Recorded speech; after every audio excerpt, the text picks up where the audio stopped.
Ni kati ya zile kaunti ambazo ziko na ufuo wa bahari mrefu sana, na bahari iko pale na watu kazi yao wengi ni maneno ya ubaharia, na mswada huu umekuja kwa wakati wake, kwamba ni wakati sasa watu ambao kwa muda mrefu walikuwa wamesahaulika katika maneno ya kufidiwa katika zile ajali zinafanyika ndani ya bahari, sasa pia wamepata nafasi. Kwa hiyo mimi ile nataka kuomba bunge hili, nataka kuomba uongozi wa bunge, mswada huu upeleke kwa haraka sana, uwekwe sahihi na rais ama assent, ili usikae. Nimeona miswada mingine tumepitisha hapa imekaa haijapelekwa for assent, na mimi nataka niwaombe sana, huu mswada ambao Mheshimiwa Rweda ameufanyia kazi sana na ameweka kazi zake sana na amepatia matumaini watu wa Lamu na watu wa Pwani, kwamba ufikishwe kwa haraka sana kwa rais, uwekwe sahihi, ili wale ambao wanaumia kwa sababu maneno ambayo imefanyika wapate fidia kwa haraka sana. Mimi nataka kuunga mkono. Asante sana. Honorable Charles Nguna Ngusia. Asante sana Bwana Speaker kwa kunipa nafasi hii. Charles Nguna Ngusia, just take back your seat. I have not proposed the question for debate. Honorable members, I propose the question that the Wildlife Conservation and Management Amendment Bill, National Assembly Bill number 3 of 2023, be now read a third time.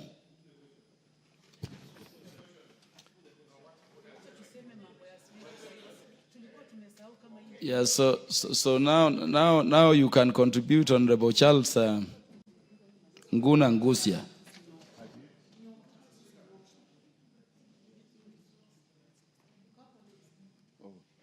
Asante sana Bwana Speaker. Nilikuwa nimeharakisha sana kuchangia mswada huu, lakini nimepata ya kwamba umekamilika. Kwa sasa mimi nataka kuongeza sauti yangu kwa hii niunge mkono kabisa, na nataka kuuliza itiwe sahihi haraka iwezekanavyo. Na kama Speaker ilivyo desturi yetu, nataka kuomba tafadhali upe dada yangu Recho Kaki, kuna kitu alikuwa anataka kuongezea hii mswada. Asante sana.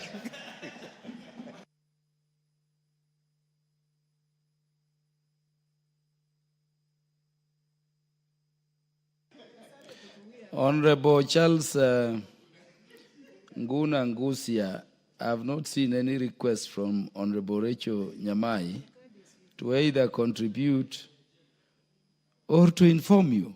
Honorable Rachel Nyamai, you wanted to contribute?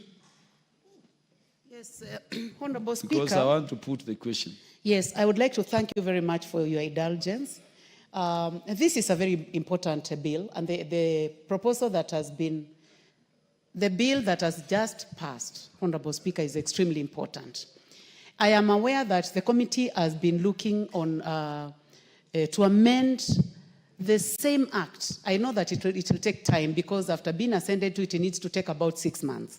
But the issue of snake bites, Honorable Speaker, is a big issue that must be discussed now by this House. We have snake bites all over the country, starting with Baringo, Marsabit, Mandera. Kitui has the most poisonous snakes, Honorable Speaker. And we realize that when this amendment was being done, snake bites seems to have been left out. And I remember it was also removed, actually, in the 12th Parliament. So I would like to request the chair of this committee, after the passage of the 6 months, we will be bringing an amendment so that we also consider snake bites, because snake bites are killing too many people. And the ministry was in my constituency about 3 weeks ago, and the issue of snake bites was raised by my constituents, and so many people are calling for inclusion of snake bites in the compensation as part of the compensation we are discussing today. Thank you very much, Honorable Speaker, for your indulgence. I support. Yeah, Honorable Rachel, you raise a very important issue. My own grandmother, I never saw my paternal grandmother. He died of a snake bite. And so don't wait for 6 months. You can join the committee in pursuing that endeavor. Honorable members, because of other businesses, let me put the question. I have confirmed that we have the requisite quorum in the House for purposes of making a decision. I therefore put the question, which is that the Wildlife Conservation and Management Amendment Bill, National Assembly Bill number 3 of 2023, be now read a third time. As many as are of that opinion say aye. As many as are of a contrary opinion say nay. The ayes have it. A bill for an act of parliament to amend the Wildlife Conservation and Management Act 2013.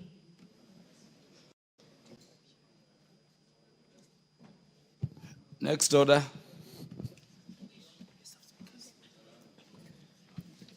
Order number 15, motion, exemption of major roads, expansion of major roads in the country to dual carriages, resumption of debate.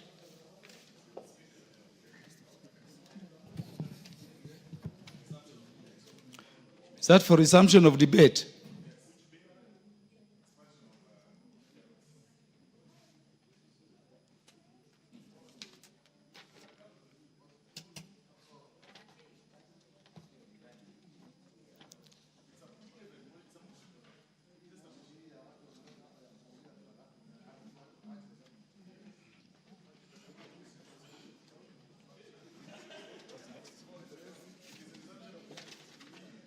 Is it for resumption of debate?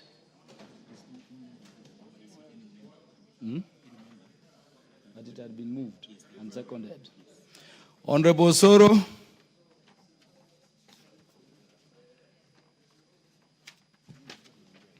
Thank you very much, Honorable Speaker. Honorable Speaker, I rise to support the motion by the Honorable Faith Gitao on the expansion of major roads in the country to dual carriages. Honorable Speaker, the road issue or the road matter is actually a thorn in the flesh of many Kenyans, Honorable Speaker. That when you move around the world, those of us who have had the privilege to travel across the world, you'll agree with me that we are behind schedule in terms of the road network as a country, Honorable Speaker. But of importance, Honorable Speaker, is the proposal or the motion by the Honorable Faith Gitao that seeks, or rather that brings us to the attention of everybody, Honorable Speaker, about the expansion of these major roads. Honorable Speaker, when you look, or if you've had an opportunity to travel or to make your way or to drive or whichever way from Nairobi all the way to Nakuru, then all the way to Kericho, all through to that route, Honorable Speaker, you'll agree with me that over the weekends, that route is extremely busy. Very, very busy. Because unlike the traditional holiday places that have been said before, like Mombasa and, the South Coast, the North Coast and all those places, other Kenyans opt, Honorable Speaker, to drive from Nairobi to Naivasha for what nowadays they call staycation or something, or just a little bit of some holiday, because that is another area that has become a common holiday destination, Honorable Speaker, especially for those who are not able to raise enough money, Honorable Speaker, and even not even enough money. There are very, very good hotels, Honorable Speaker, nowadays in Nakuru, Naivasha area, Honorable Speaker, that people go for holidays, Honorable Speaker. But unfortunately, there is a challenge.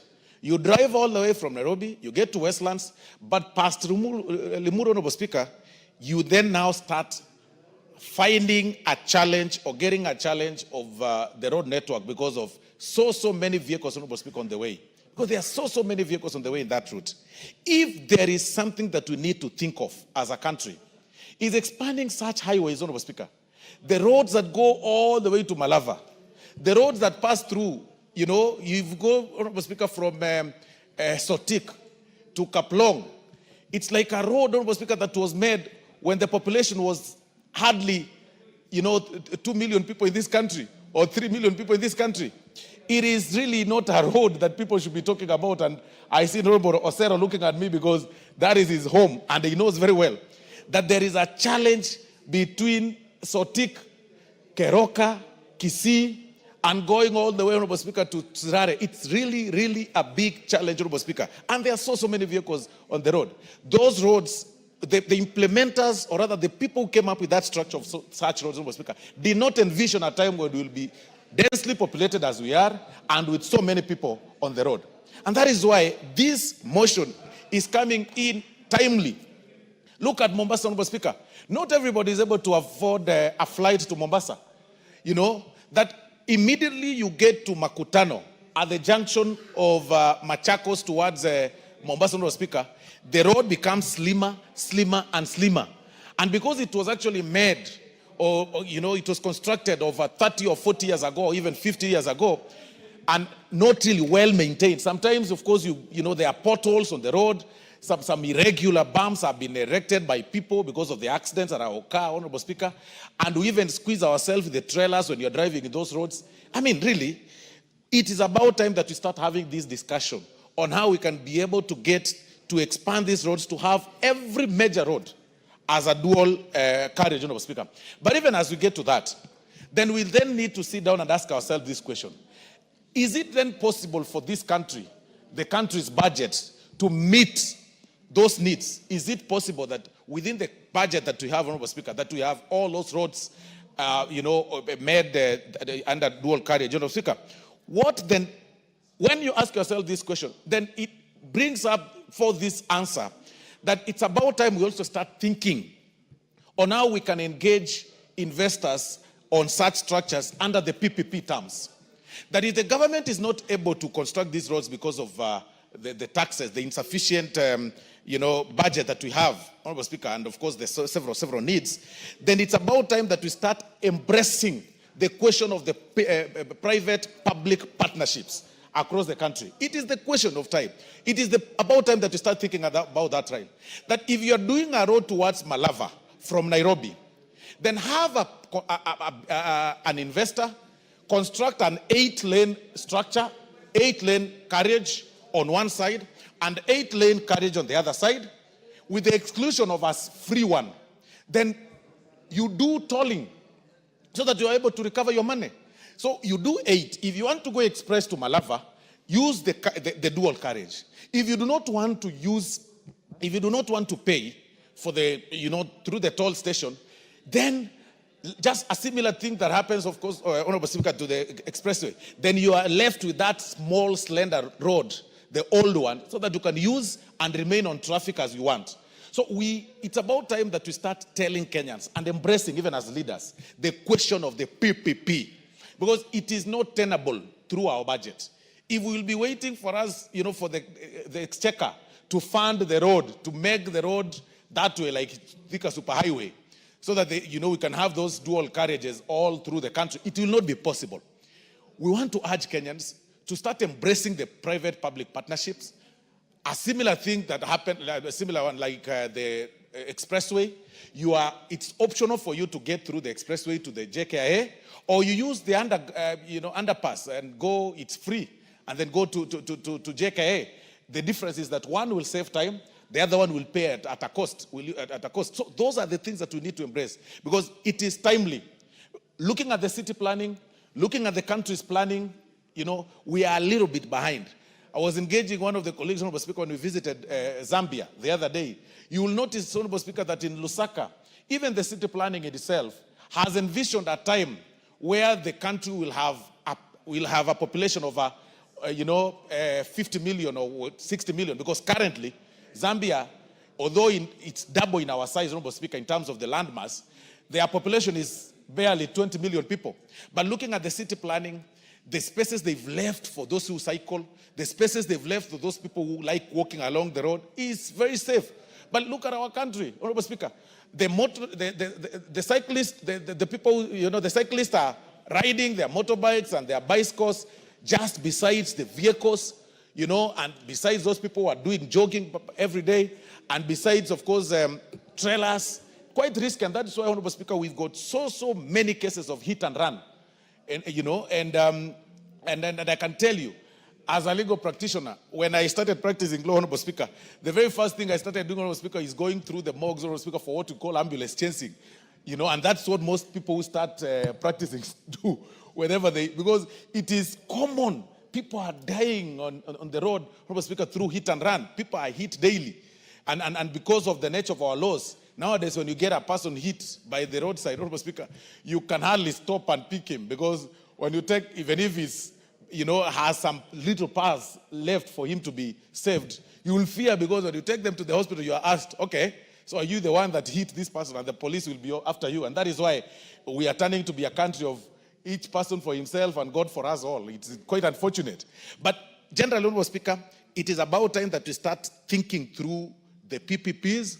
We start looking for the investors, viable and quality investors, to help us do the dual carriages.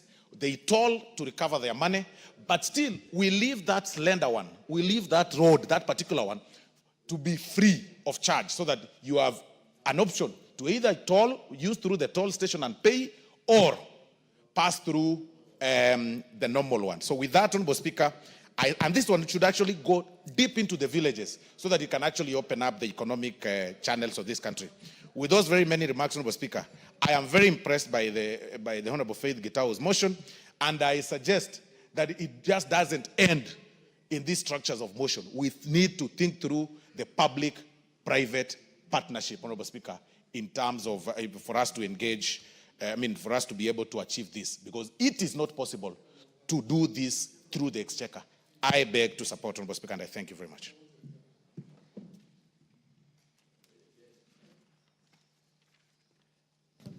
Before we proceed, honorable members, I would like to welcome students seated in the public gallery this morning, students from Kivuthine Secondary School, Kibwezi East Constituency, Makueni County. Let us welcome them to the National Assembly. You are welcome to continue observing the proceedings of the House.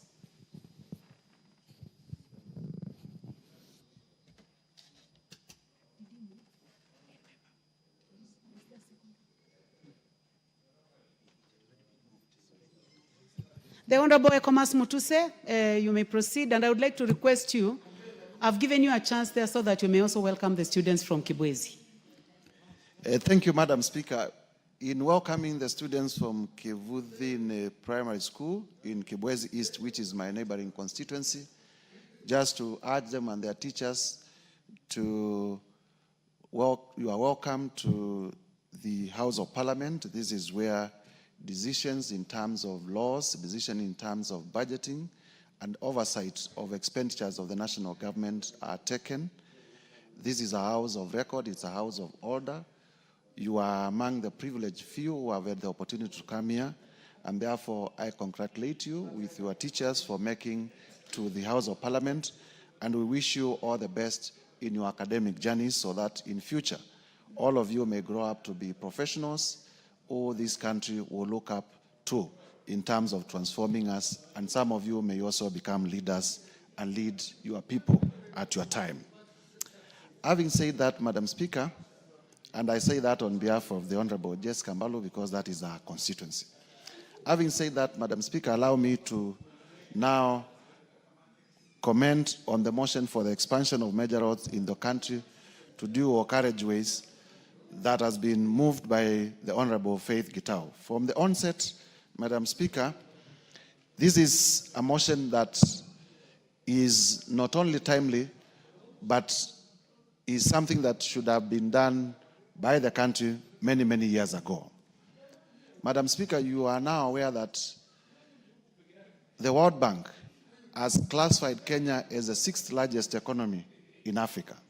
We have now overtaken Ethiopia and Angola, and we are now the 6th largest economy in Africa by virtue of the size of our GDP.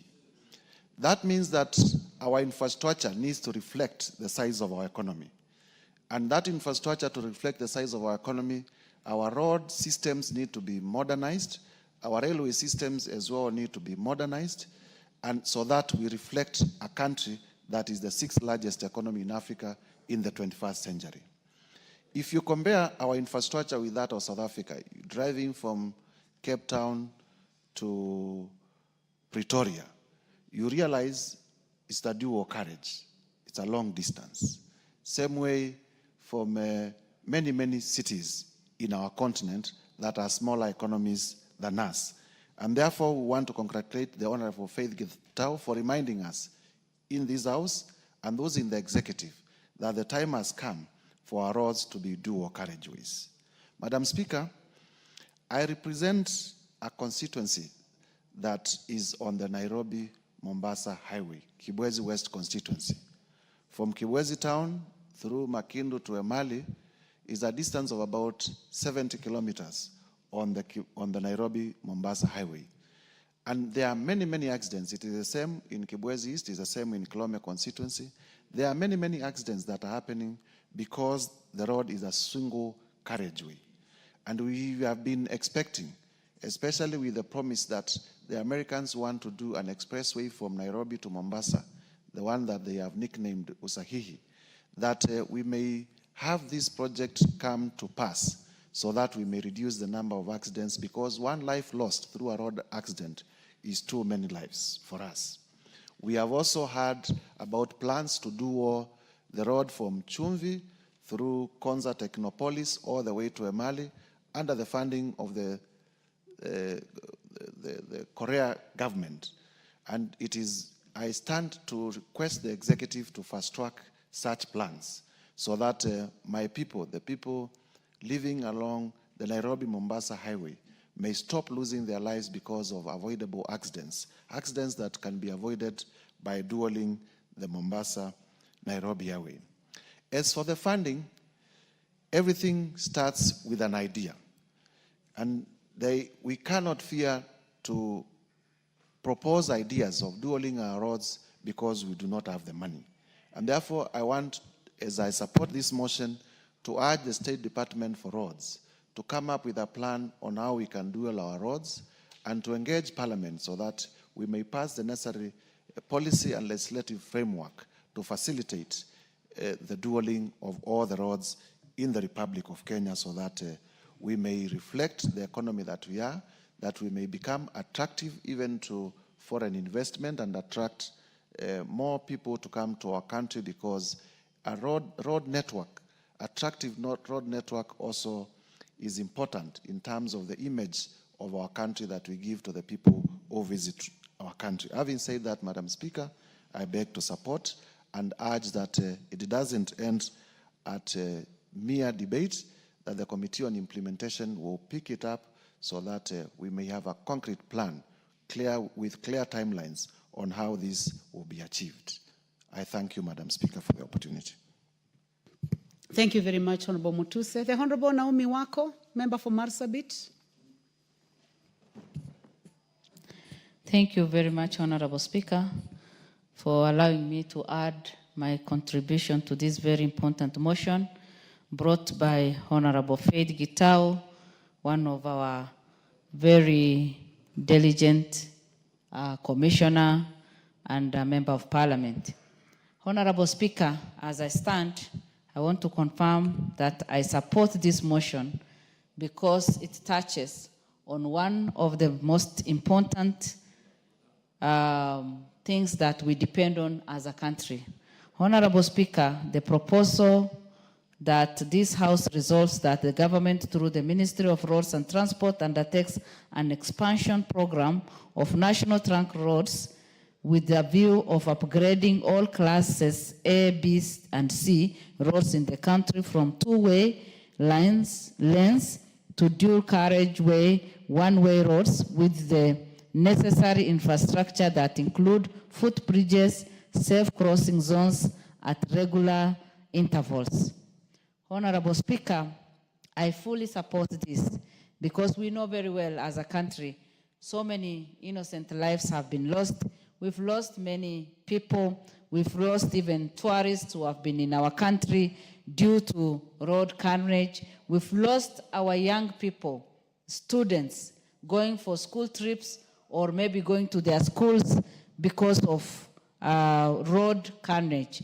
And by expanding our road, we are sure that the accidents that keep happening in our country and on the roads will be reduced.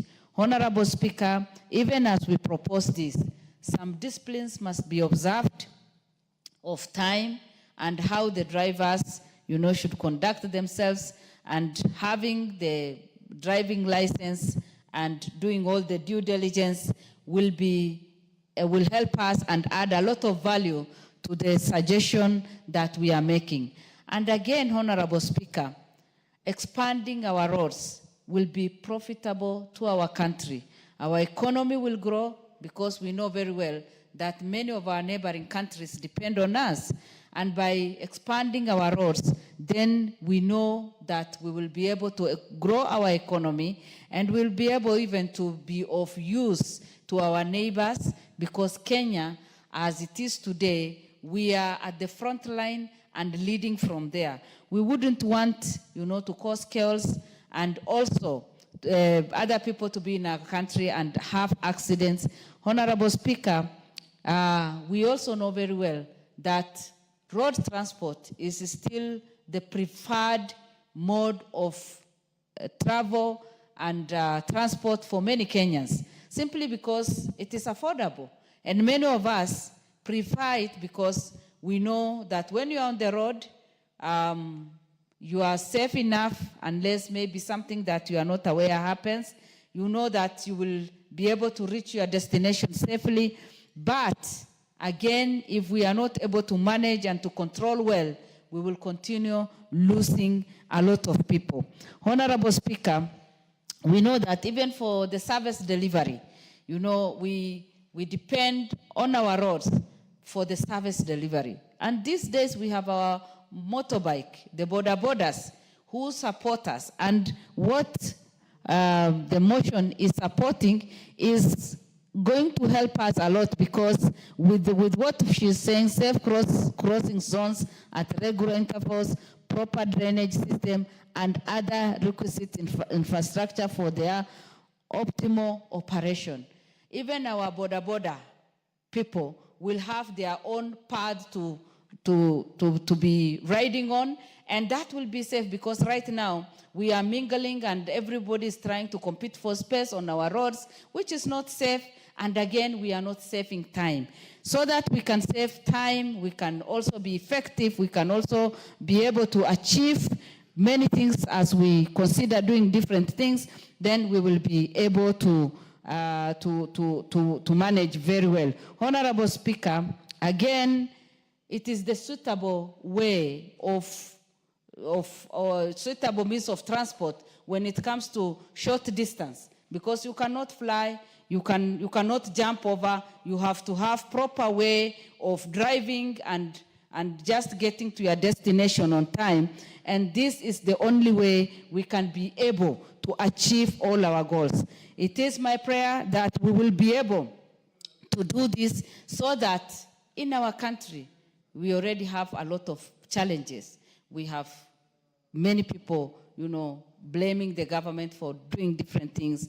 We have Kenyans crying because of poor economy. We have challenges because businesses are not doing well.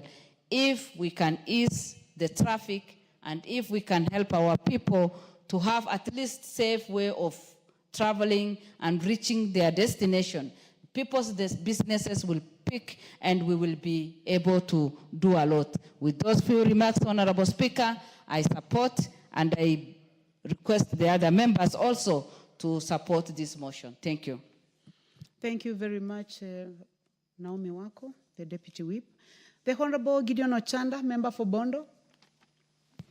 Thank you, Madam Speaker. Madam Speaker, there are a number of things that if people and governments are not able to realize and do, will continue being in many, many, many problems. One of these is the issue of planning and the use of data.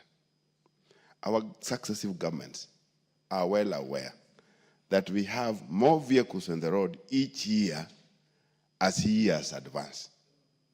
What is it that we are doing, or what is it that we are placing for purposes of this increase of traffic in terms of our road infrastructure?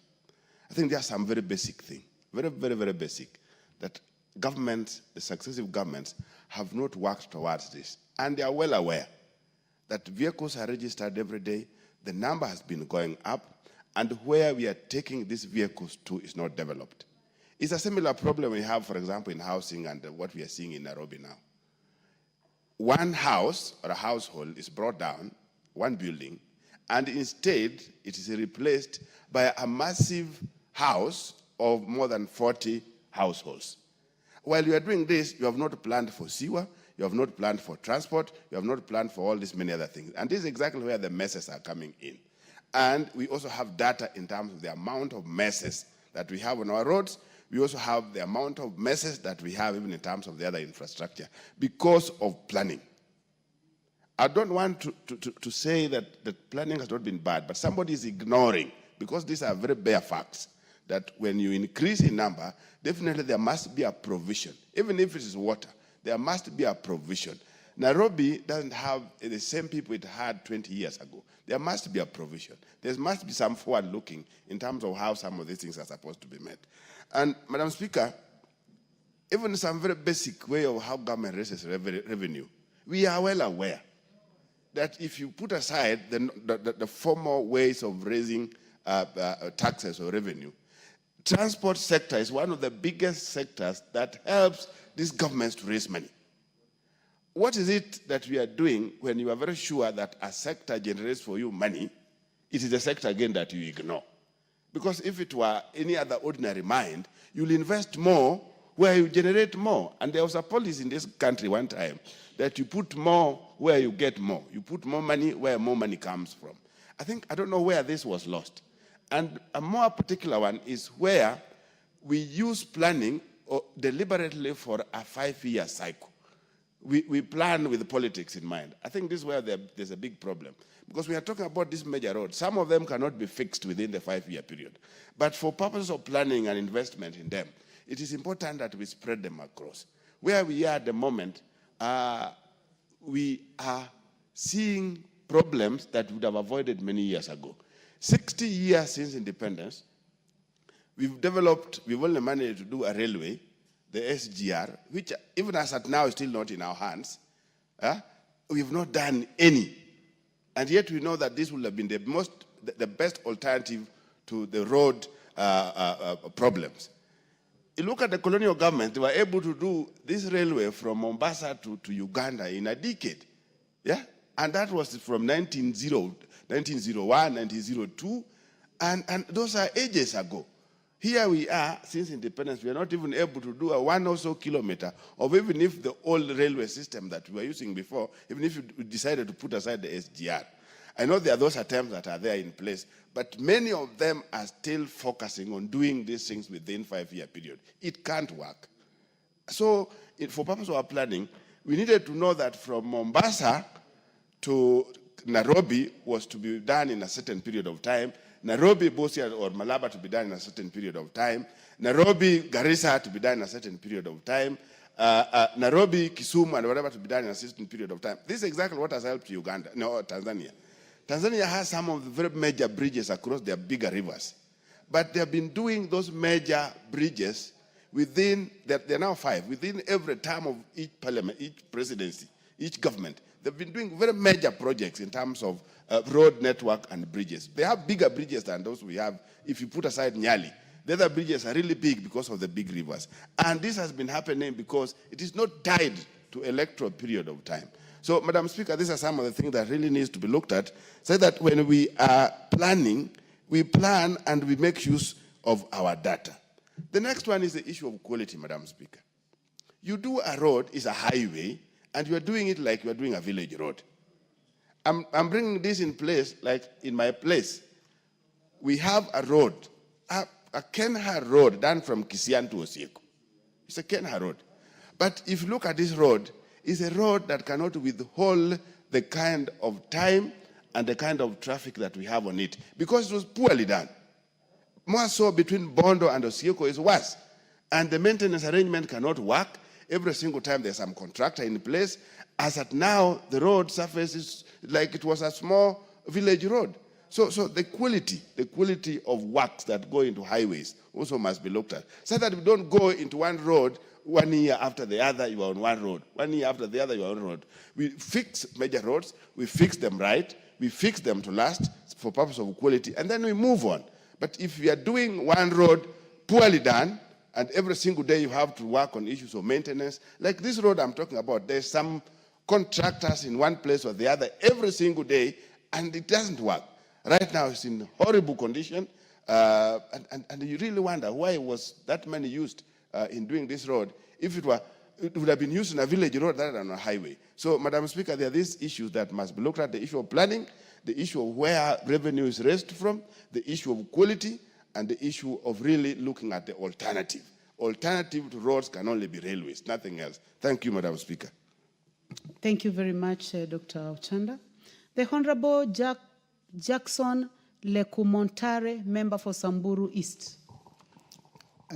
Thank you, Madam Speaker, for this chance to contribute to this motion, Madam Speaker.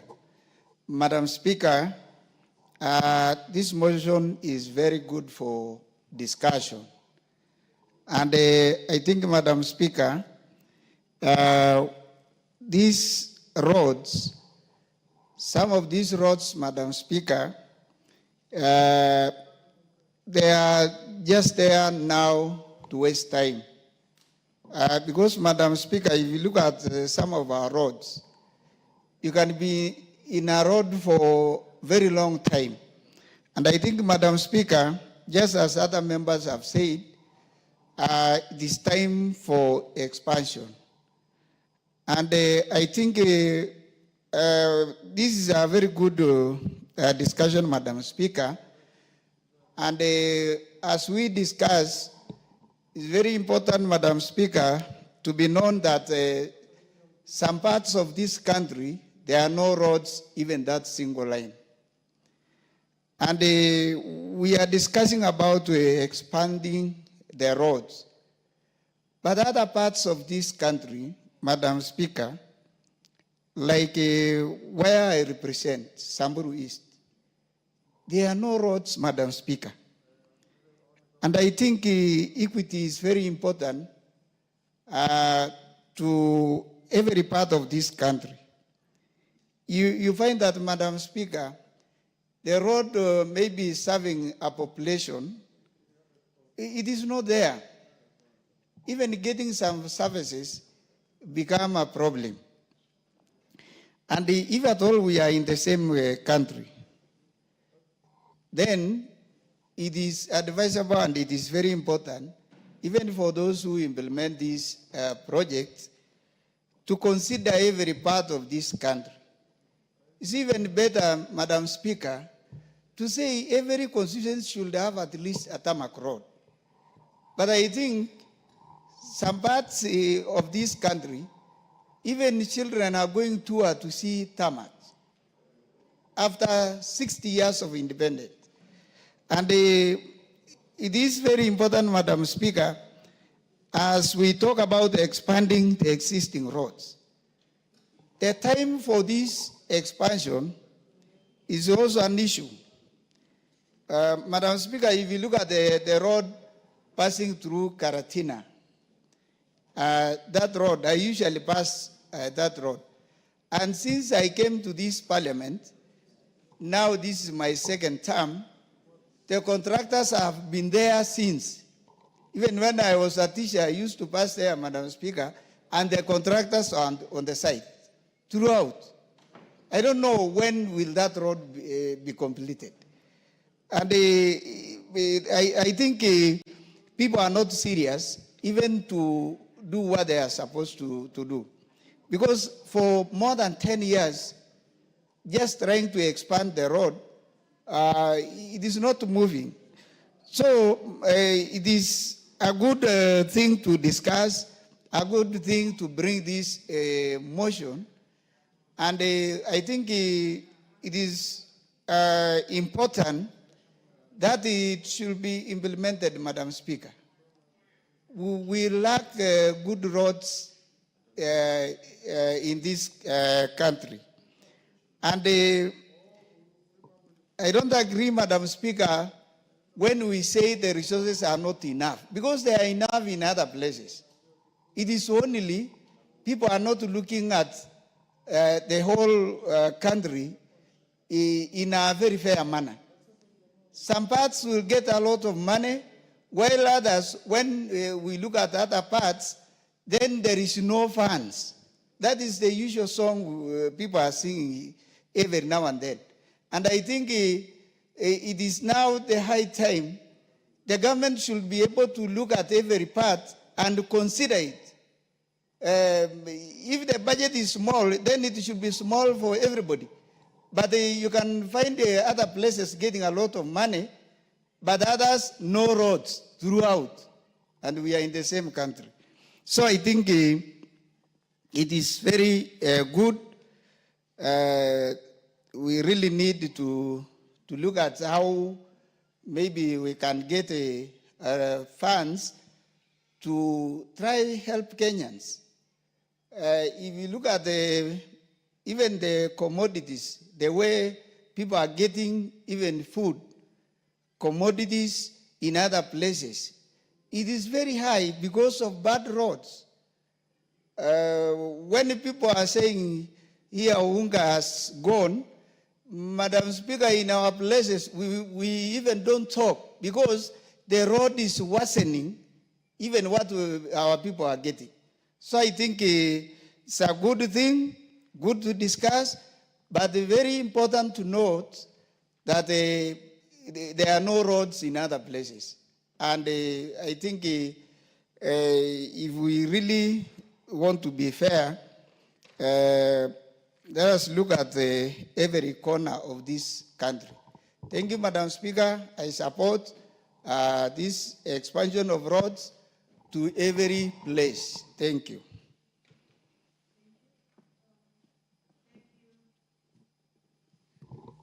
Thank you, Member for Samburu East. The Honorable Wilberforce Oundo, Member for Funyula.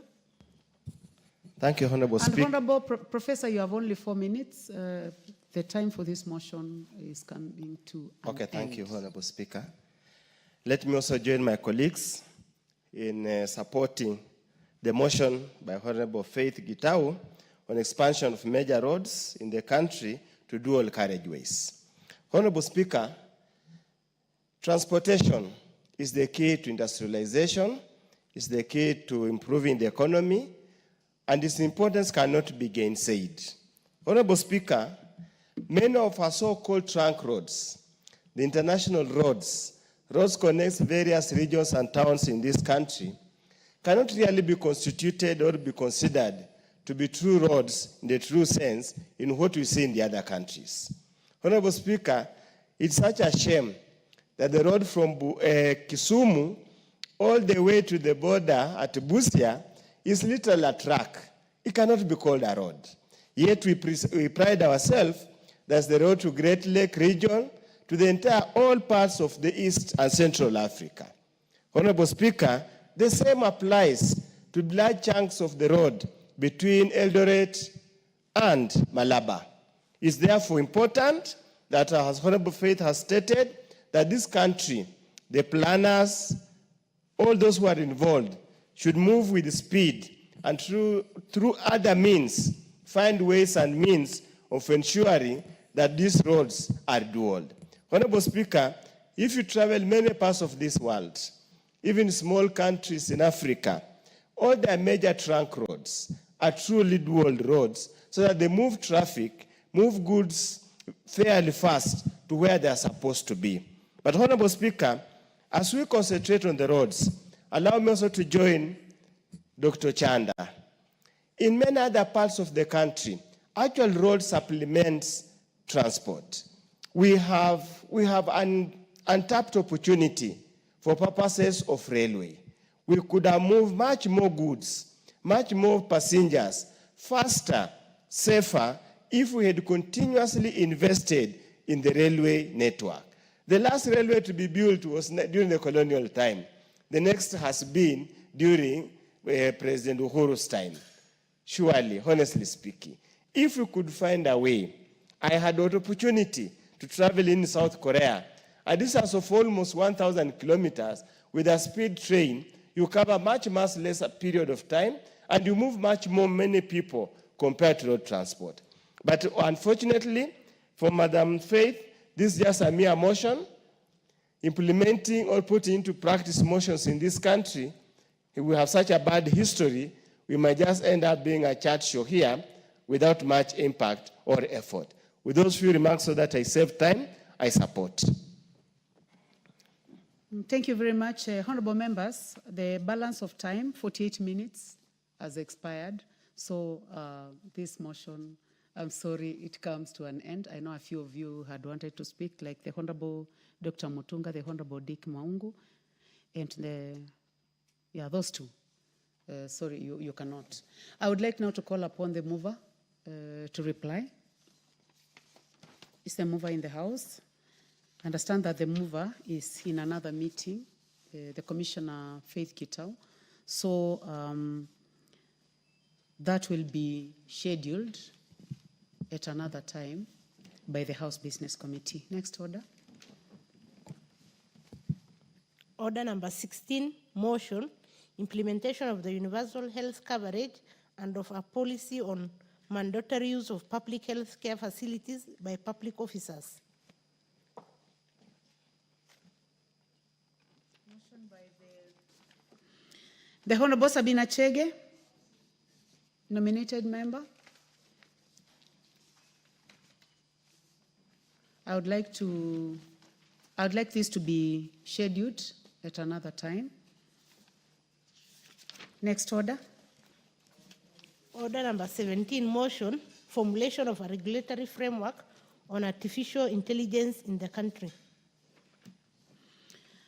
This motion is by the Honorable Marianne Kitani, MP. Let's try to trace the Honorable Marianne because I've just seen her around. Honorable members, I would like to welcome students seated in the Speakers Gallery this morning, students from El Kejuado High School, Kajiado constituency in Kajiado County. You are welcome to the National Assembly to continue observing proceedings of the House. Honorable members, let's welcome them in our usual way. Thank you. Honorable members, in the absence of the Honorable Marianne Kitani, I order that this motion be scheduled at another time by the House Business Committee. Next order. Order number 18, motion, formulation of land use policy on zoning of land for agriculture and belt development. Honorable members, this motion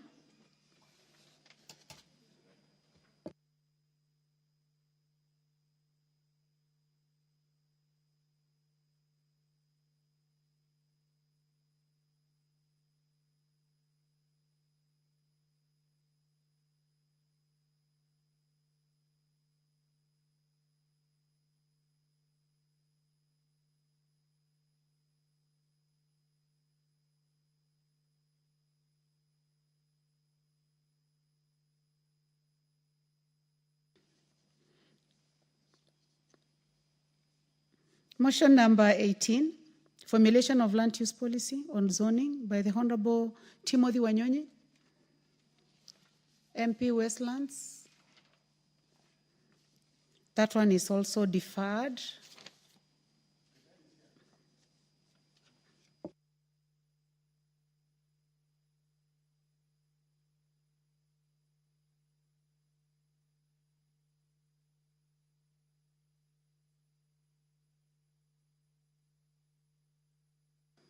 Honorable members, I would like to inquire from the Honorable Kitani. Please approach the table.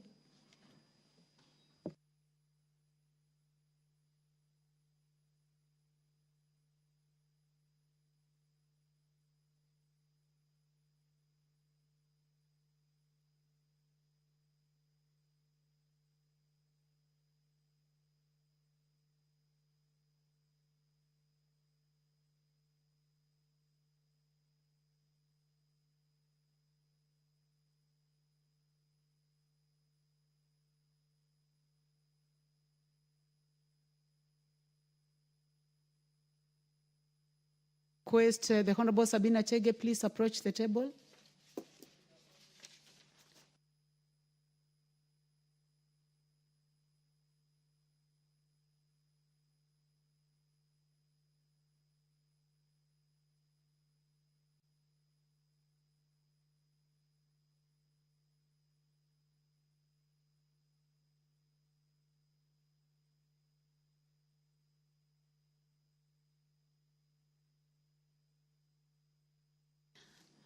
So I request the clerk to call order number 17.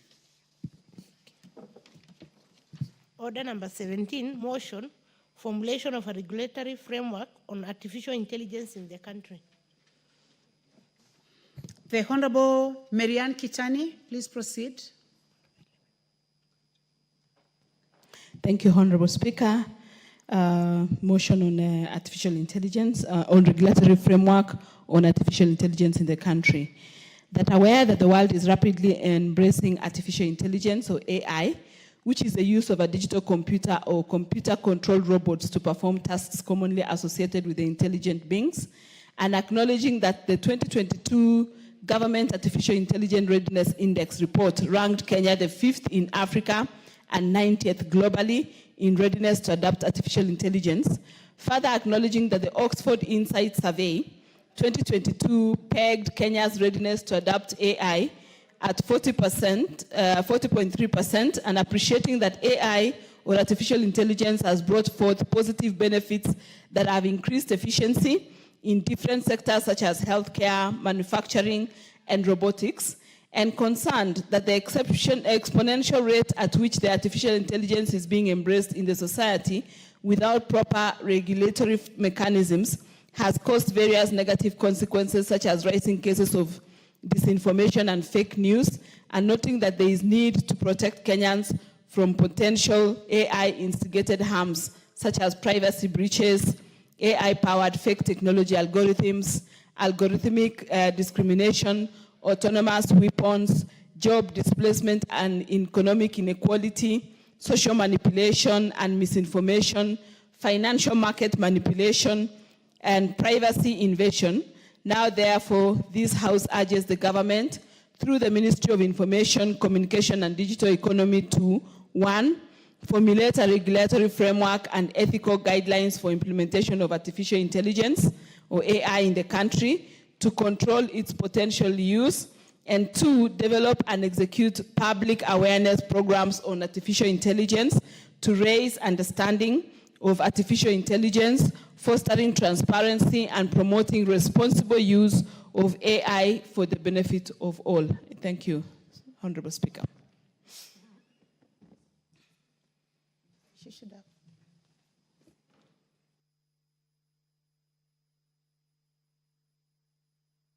You need to move the motion.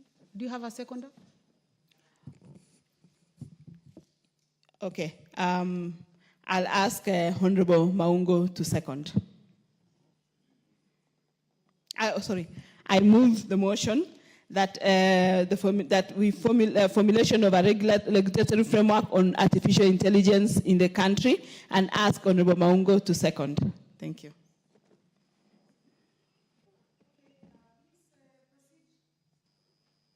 Proceed to second the motion.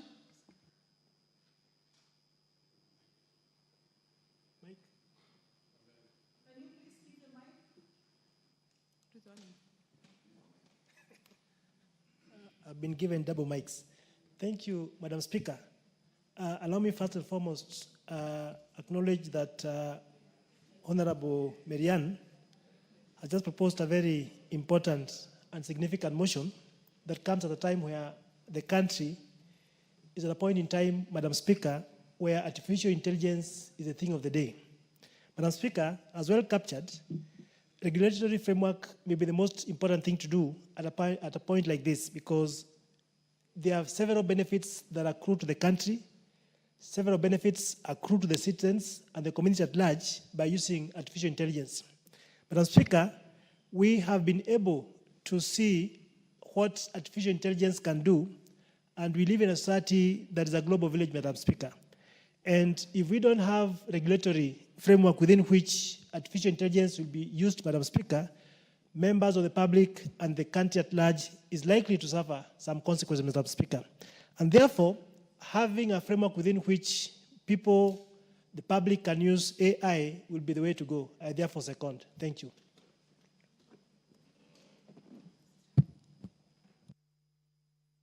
Thank you. Thank you very much, Member for Luanda.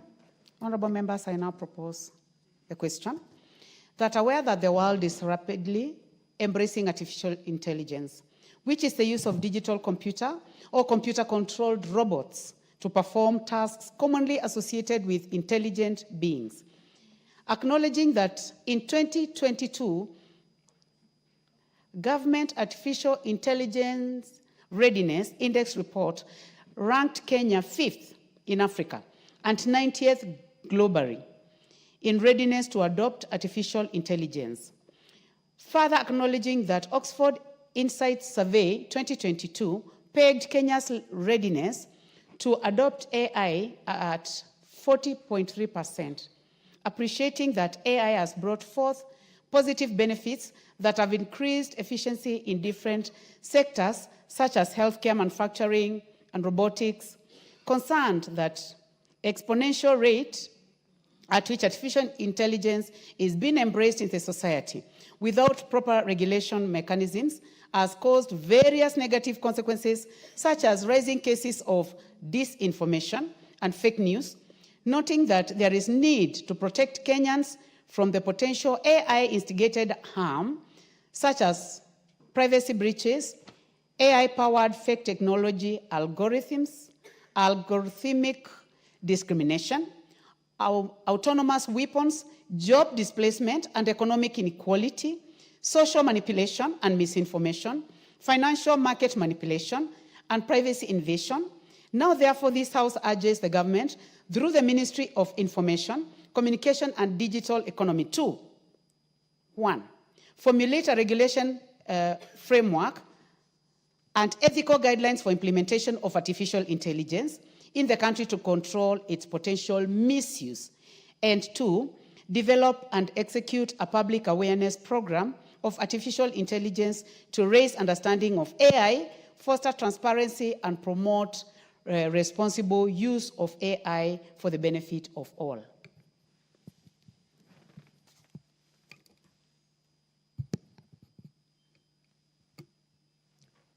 Honorable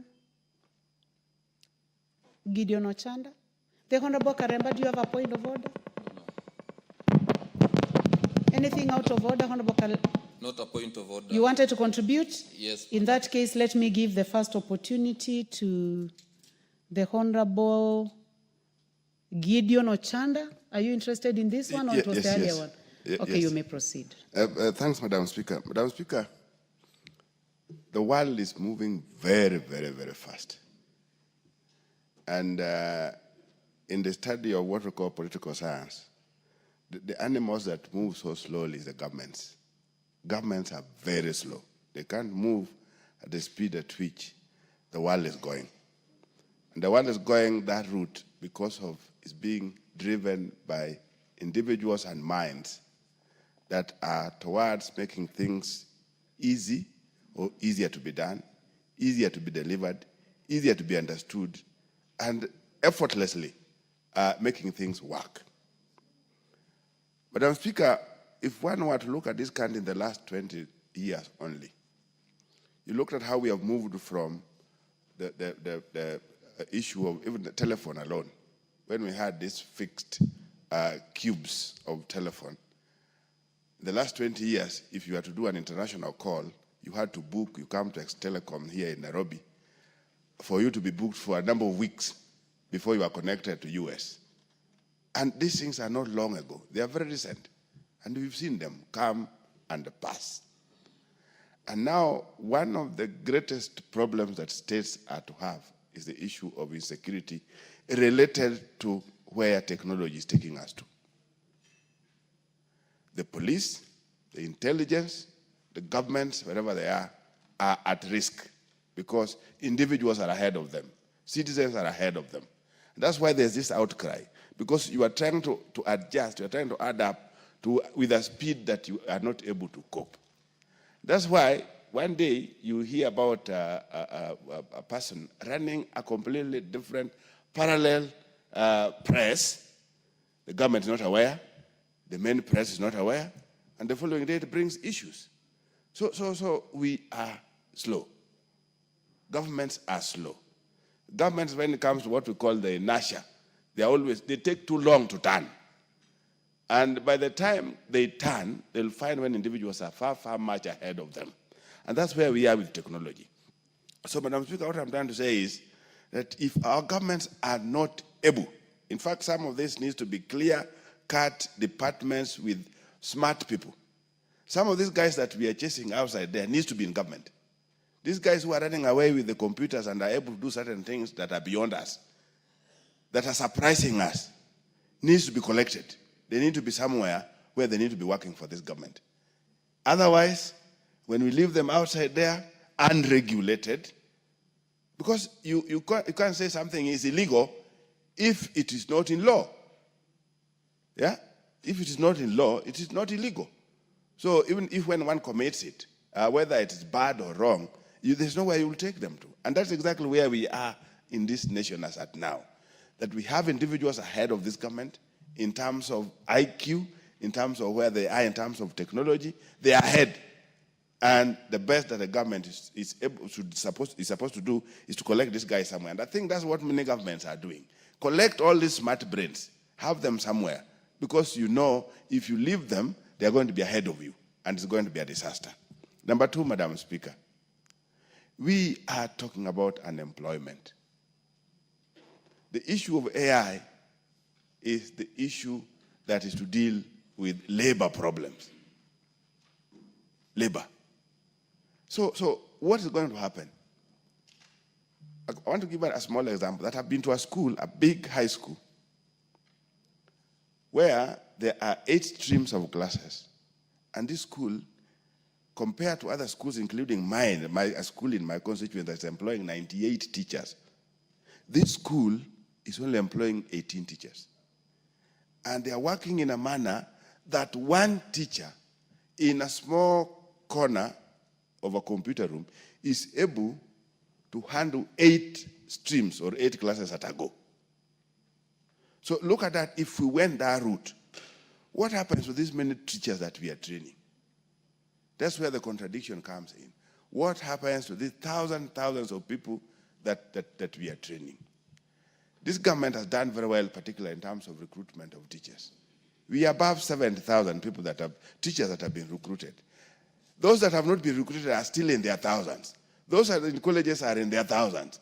Universities alone are churning not less than 100,000 people or students each year. Funny, Madam Speaker, you know, when I finished the university, my first degree, we were only 2,019 people in the whole country. And this is not long ago. Now we are churning out over 100,000 in 1 year. Where are they going to? So while we look at that in terms of the amount of labor that we are likely to churn out for work, compare that with where we are moving towards the issue of AI, and many are not still looking at this, we are likely to be in crazy situations. That's where there's this thing that I was talking that Ketan talked about, the issue of awareness. What is it that we need to put forward as governments, as people? Are we able to prepare our people that, no, let them look out? They are likely going to be out of jobs. There will be no jobs for them. Why? Because of AI. AI, why? Because we can't avoid it, is where the world is going to. So we'll be remaining with the bulk of our guys, the bulk of our labor, stranded here. And when they're stranded, that's again another problem. So the balancing. You know, our people resisted tea picking machines. I don't know how many are able to remember that. All of a sudden, those machines are picked up. And they are working. So what has happened to the people who are doing it, who are picking tea? They are no longer complaining, but it is beneficial to those that invest in the sector. You must reduce the cost. The cost of labor is one of those costs in production that is so high, particularly in most of the countries, and even including ours. The people who also go to work don't go with the attitude that they are working for purposes of making sure that everybody benefits. They go to work in the name of getting money. They don't care what they are doing. It's just a matter of the end month is there, they earn, and they go.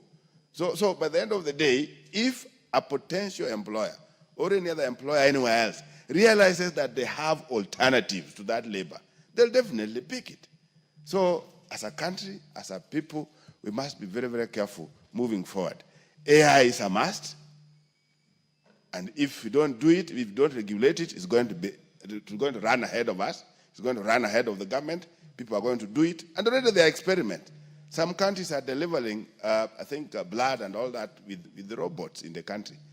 So what happens if Lamu has robots, Busia has robots, and all of them are in the air, running helter-skelter everywhere else without any regulation, without any kind of commands? So I want to believe, Madam Speaker, this is apt.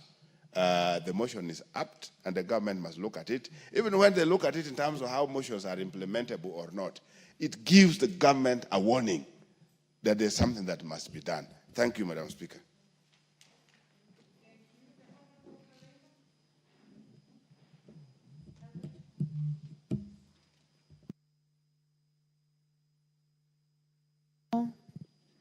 Muchangi. Please trace him and give him the mic. Thank you, Honorable Speaker. And Honorable Speaker, Karemba is also my name. Should always be very comfortable. Yeah, it is my name. It's my official. It's an official name. Yeah. Thank you very much. So, Honorable Speaker, I want to rise to support this motion by the Honorable Member for Aldai. And I would say it is a very timely motion, given that the world is moving very fast, matters technology.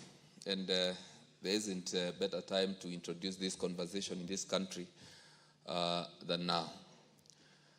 AI, Madam Speaker, has great potential and can impact very positively on very many areas. But still, Honorable Speaker, it has great potential for damages. And Honorable Speaker, when it comes to distorting information, AI has enormous potential in doing so. And it should be in our interest to regulate this space, the artificial intelligence space, so that we ensure that information is not distorted, because this country in the past, and even in the most recent past, has been a victim of distortion of information, which has potential to bring about conflict. So I imagine that this government, our government rather, must move fast and regulate the artificial intelligence space, owing to the fact that artificial intelligence nowadays is even being used in the space of healthcare. It's also being used in the space of manufacturing. It is also being used in the space of education. So how can we, in a world that is moving very fast, be reluctant in regulating this space? So before all Kenyans embrace artificial intelligence, because I believe many Kenyans have already embraced artificial intelligence. So before all countries embrace it, we need to be among the very first countries in Africa to regulate this space, so that we can provide a platform and a space that is regulated for the generations to come. So, Honorable Speaker, I support this motion. Thank you. Thank you.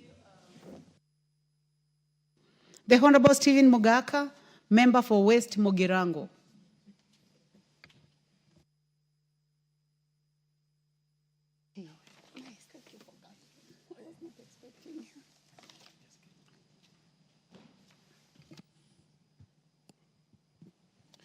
Thank you. Thank you so much, Madam Speaker, for the opportunity for me to contribute to this overdue motion. And I want to thank the Honorable Marian Kitani for this focus, forethought, and for waking up the country to the reality of life now and going forward. Madam Speaker, we all know that technology is the driver of everything at the moment.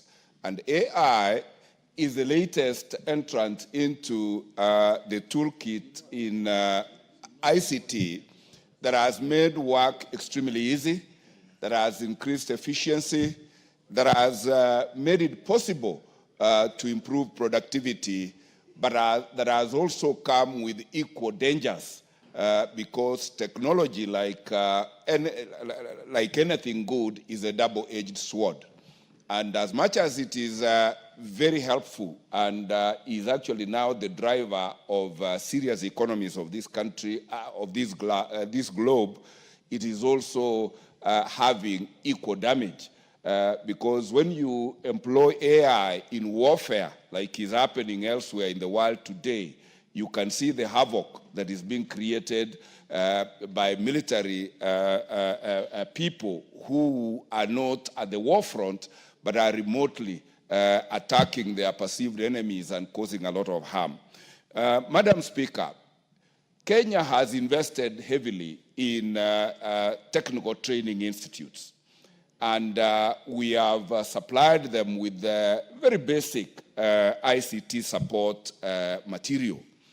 I am urging this country, and this House in particular, to incorporate AI training and AI training infrastructure in all our technical training institutes so that we tool our learners with the latest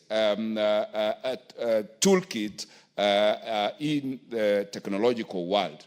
Because I'm aware that with AI, the practice of all professions, call it medicine, call it law, call it architecture, has been completely revolutionized. I do remember, Madam Speaker, courtesy of the COVID-19, as a practicing lawyer, we didn't know where we would have gone if our judicial system had not automated, so that we were able to practice law from our houses, practice law from our home, present witnesses from where they are, rather than having to transport them to courts and expose them to COVID-19. And I'm happy that we did those basic steps out of total necessity. Now we are where it is either you embrace AI or you are edged out of whatever market or business that you are in. It is my humble prayer that in the budgets going forward, we must start with a policy framework of how to embrace AI and maximize its utility so that we release a lot of man-hours of people traveling on the roads to workplaces, of sitting in the offices waiting for a colleague to bring a key to open so that you access your working material, so that we can release as much labor or man-hours as possible to alternative economic employment. In other words, Madam Speaker, I am saying what machine can do, let not man bother to struggle to do, because machines are efficient, impossible to interfere with, incorruptible, and therefore this is the direction this country should go. Looking at the budget we have in the education sector, for instance, Madam Speaker, where we are told that even with that budget, other children in this country are still learning under trees. We need so much infrastructure, investment in physical infrastructure, that is mortar, and I think going forward, and this is the direction, we do not need to have our children in boarding schools. We do not have to have our children in schools. Children can learn from home so that we can improve parenting and be able to reduce the rate of inclination into criminal conduct of our young persons because of lack of parental care and guidance wherever they are. And I want to plead that our ICT ministry wakes up and draws a policy framework that this House should debate, discuss, approve, and then inculcate, create a very deliberate learning program for all sectors, both private and public sector, so that as a country, we embrace technology, we embrace AI, we exploit the advantages of that AI and be able to be an industrial giant in a very short while. And as we do that, we urge the engineers in this sector to be very candid with the country on the dangers associated with the use of that technology so that we build up firewalls, we build up regulatory mechanisms to ensure that what is so good when used badly does not become extremely destructive. And with that, Madam Speaker, I support and thank the people of West Mogrango all the time for making me their Member of Parliament. And I think, Madam Speaker, I invite you there to confirm that I attend Parliament every other day and make contributions whenever asked to do so. Thank you, Madam Speaker. Thank you. Actually, when you are speaking, I noticed that you seem to be very happy today. So, and you are also bringing the same happiness to the House, and thank you for your invitation. The Honorable Geoffrey Mulanya, member for Nambale. Thank you, Madam Speaker, for giving the opportunity to speak on this motion. Madam Speaker, as has been said by my colleagues, it is very important that we get a proper regulatory framework to control the use of artificial intelligence in this country. We know that the society is moving very fast. And Madam Speaker, you know that every time we have new children born in society, their minds are racing ahead of even the parents. And this is courtesy of the information technology that's being availed. When you buy a new phone, there are new technology that is being advanced daily. But now the government is not moving at the same pace in this particular space.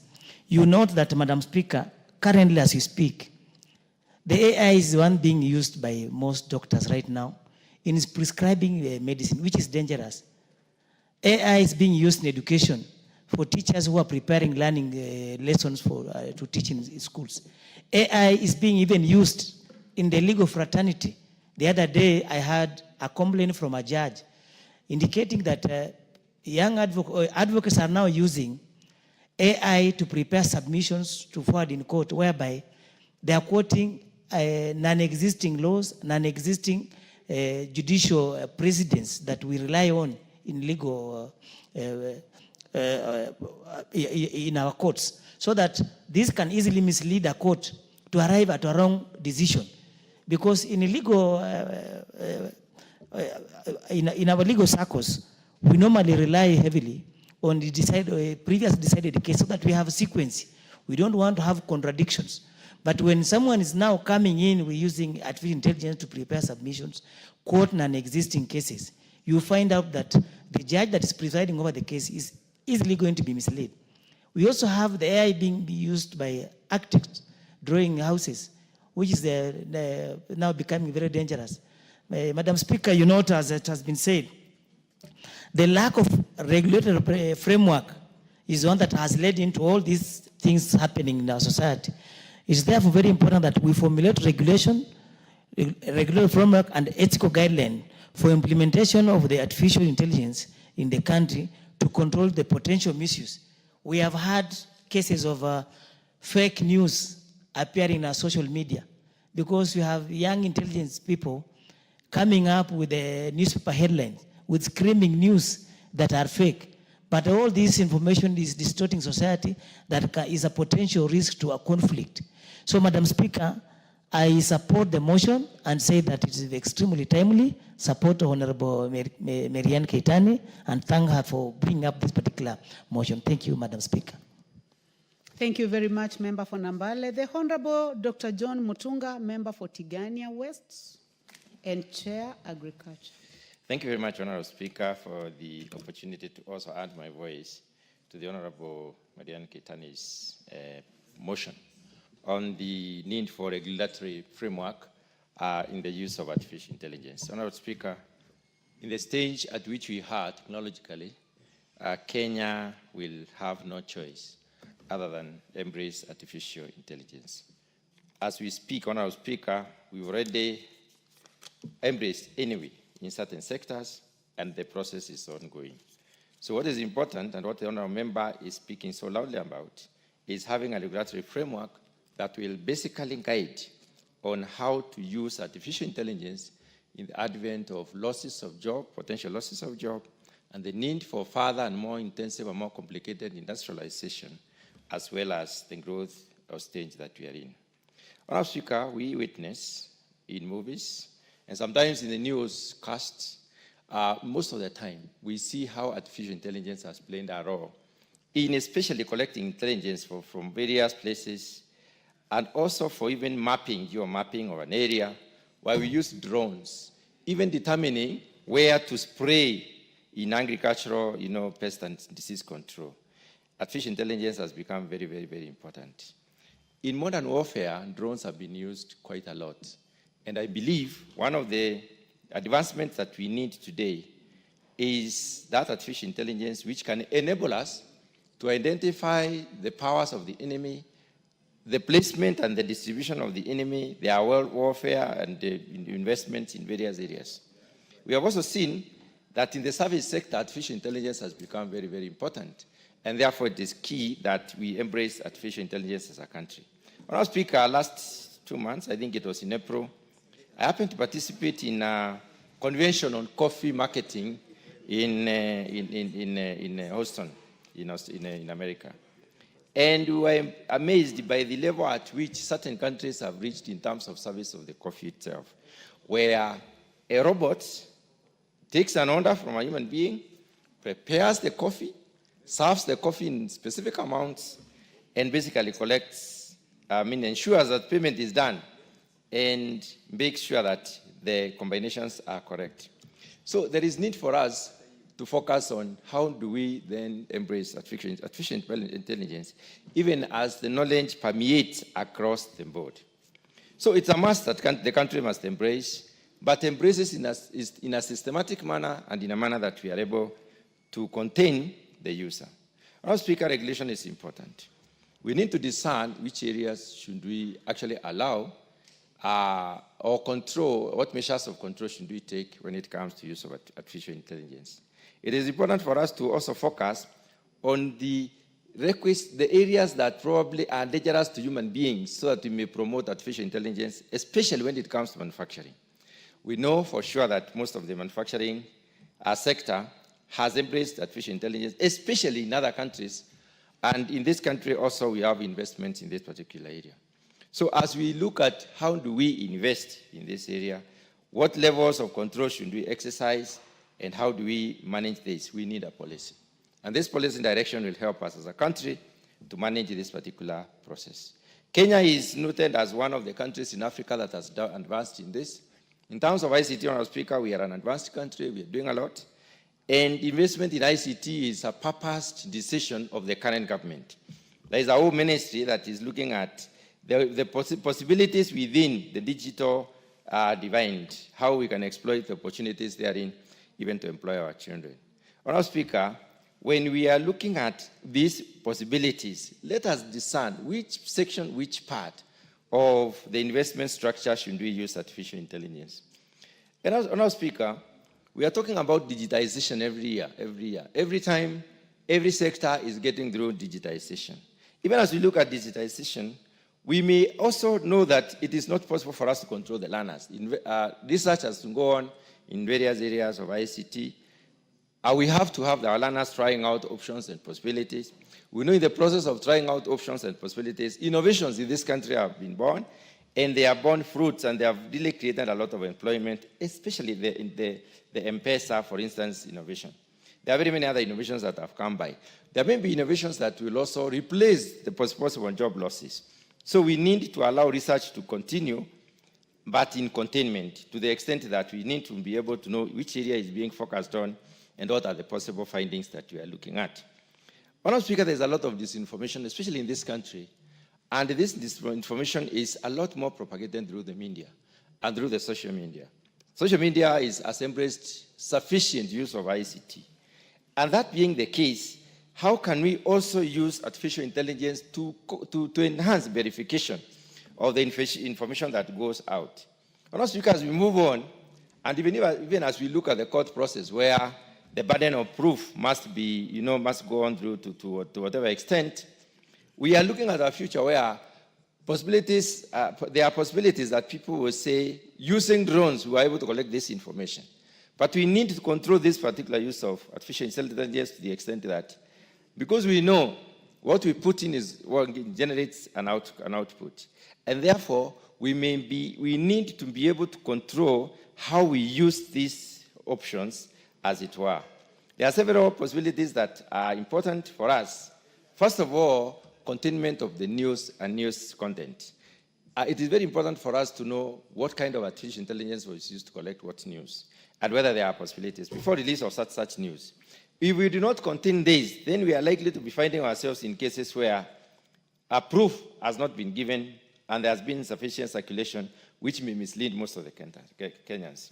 The other issue is the control of associated onslaughts or the areas where we have embraced artificial intelligence. We need a verification mechanism, Honourable Speaker, whereby we will be able to know exactly how does the use of this technology lead to generation of information that probably can call as credible, reliable, and verifiable. And if the information is not verifiable, Honourable Speaker, we need to have mechanisms that can help us to shun this, to get this information from circulation. When we focus on job losses, Honourable Speaker, artificial intelligence is likely to lead to job losses, yes. We are a country in transition which requires to employ most of our people, and also it can be a possibility that our people can be employed in this particular area.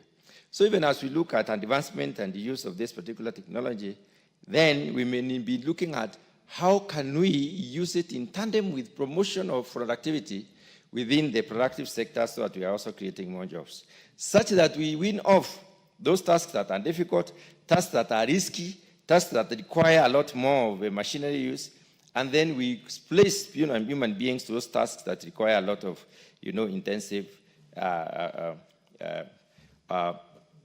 scrutiny. Honourable Speaker, public awareness is very important. In our country, the awareness levels are high, but unfortunately, most of the information that circulates around is not necessarily very credible, not verifiable, and not reliable. How can we use this artificial intelligence to ensure that we develop sufficient understanding to our people on how to even cross-check information that they are being given? Honourable Speaker, it is important for us to foster transparency and the responsible use of AI.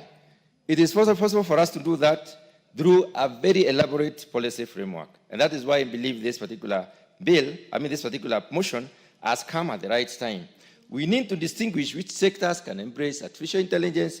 We need to distinguish which functions within those sectors that can embrace artificial intelligence and to what extent. And we need a mechanism of measuring out to try and exactly establish what level of use are we talking about. So, Honourable Speaker, there is the issue of ethical standards and ethics of information that is transmitted. That needs also to be focused on and can only be achieved through a policy guideline. Honourable Speaker, those very few remarks, I wish to support this particular motion. Thank you very much. Thank you. The Honourable Cecilia Getit, member for Turkana County.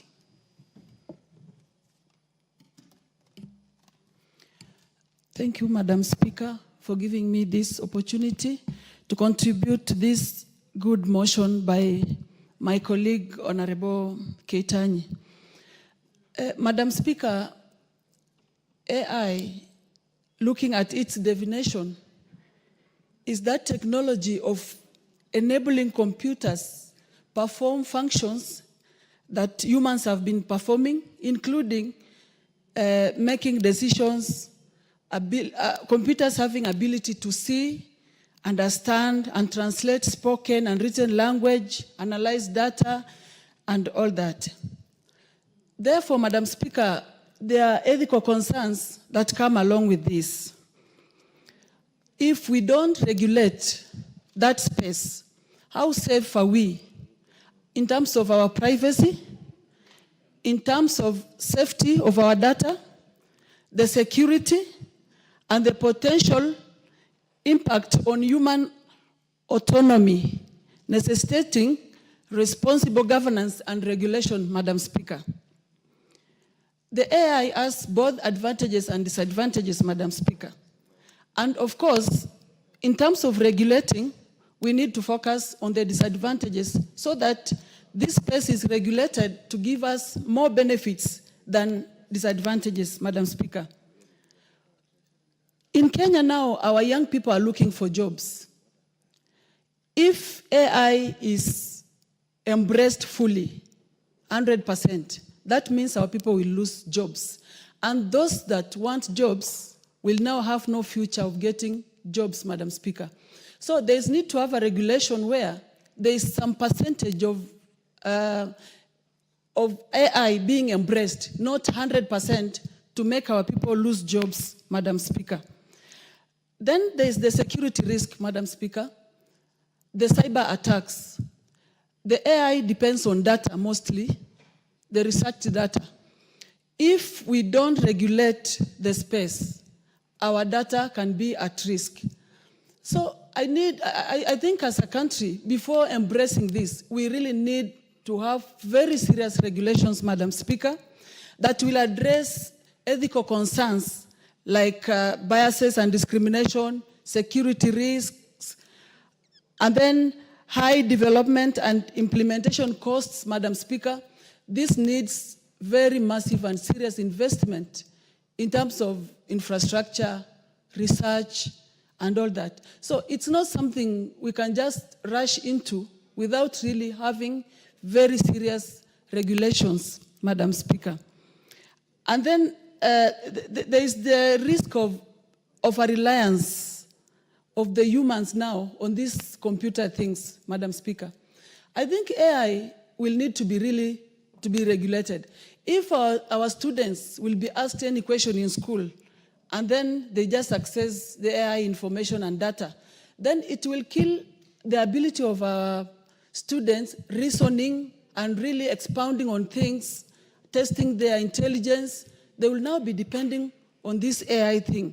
So the AI information needs to be regulated so that there is some amount of information that you can get in these cyber systems and not everything, Madam Speaker. Because if we just let everything run in the AI perspective, I think as a country, we will have the advantages, but the disadvantages will be enormous, Madam Speaker. So I want to thank Honorable colleague who brought this motion. There is need to regulate this before embracing it. There is need to really dig deeper into its advantages, disadvantages, and then now regulate the disadvantages so that the impact will be positive and not negative, Madam Speaker. Thank you. I submit.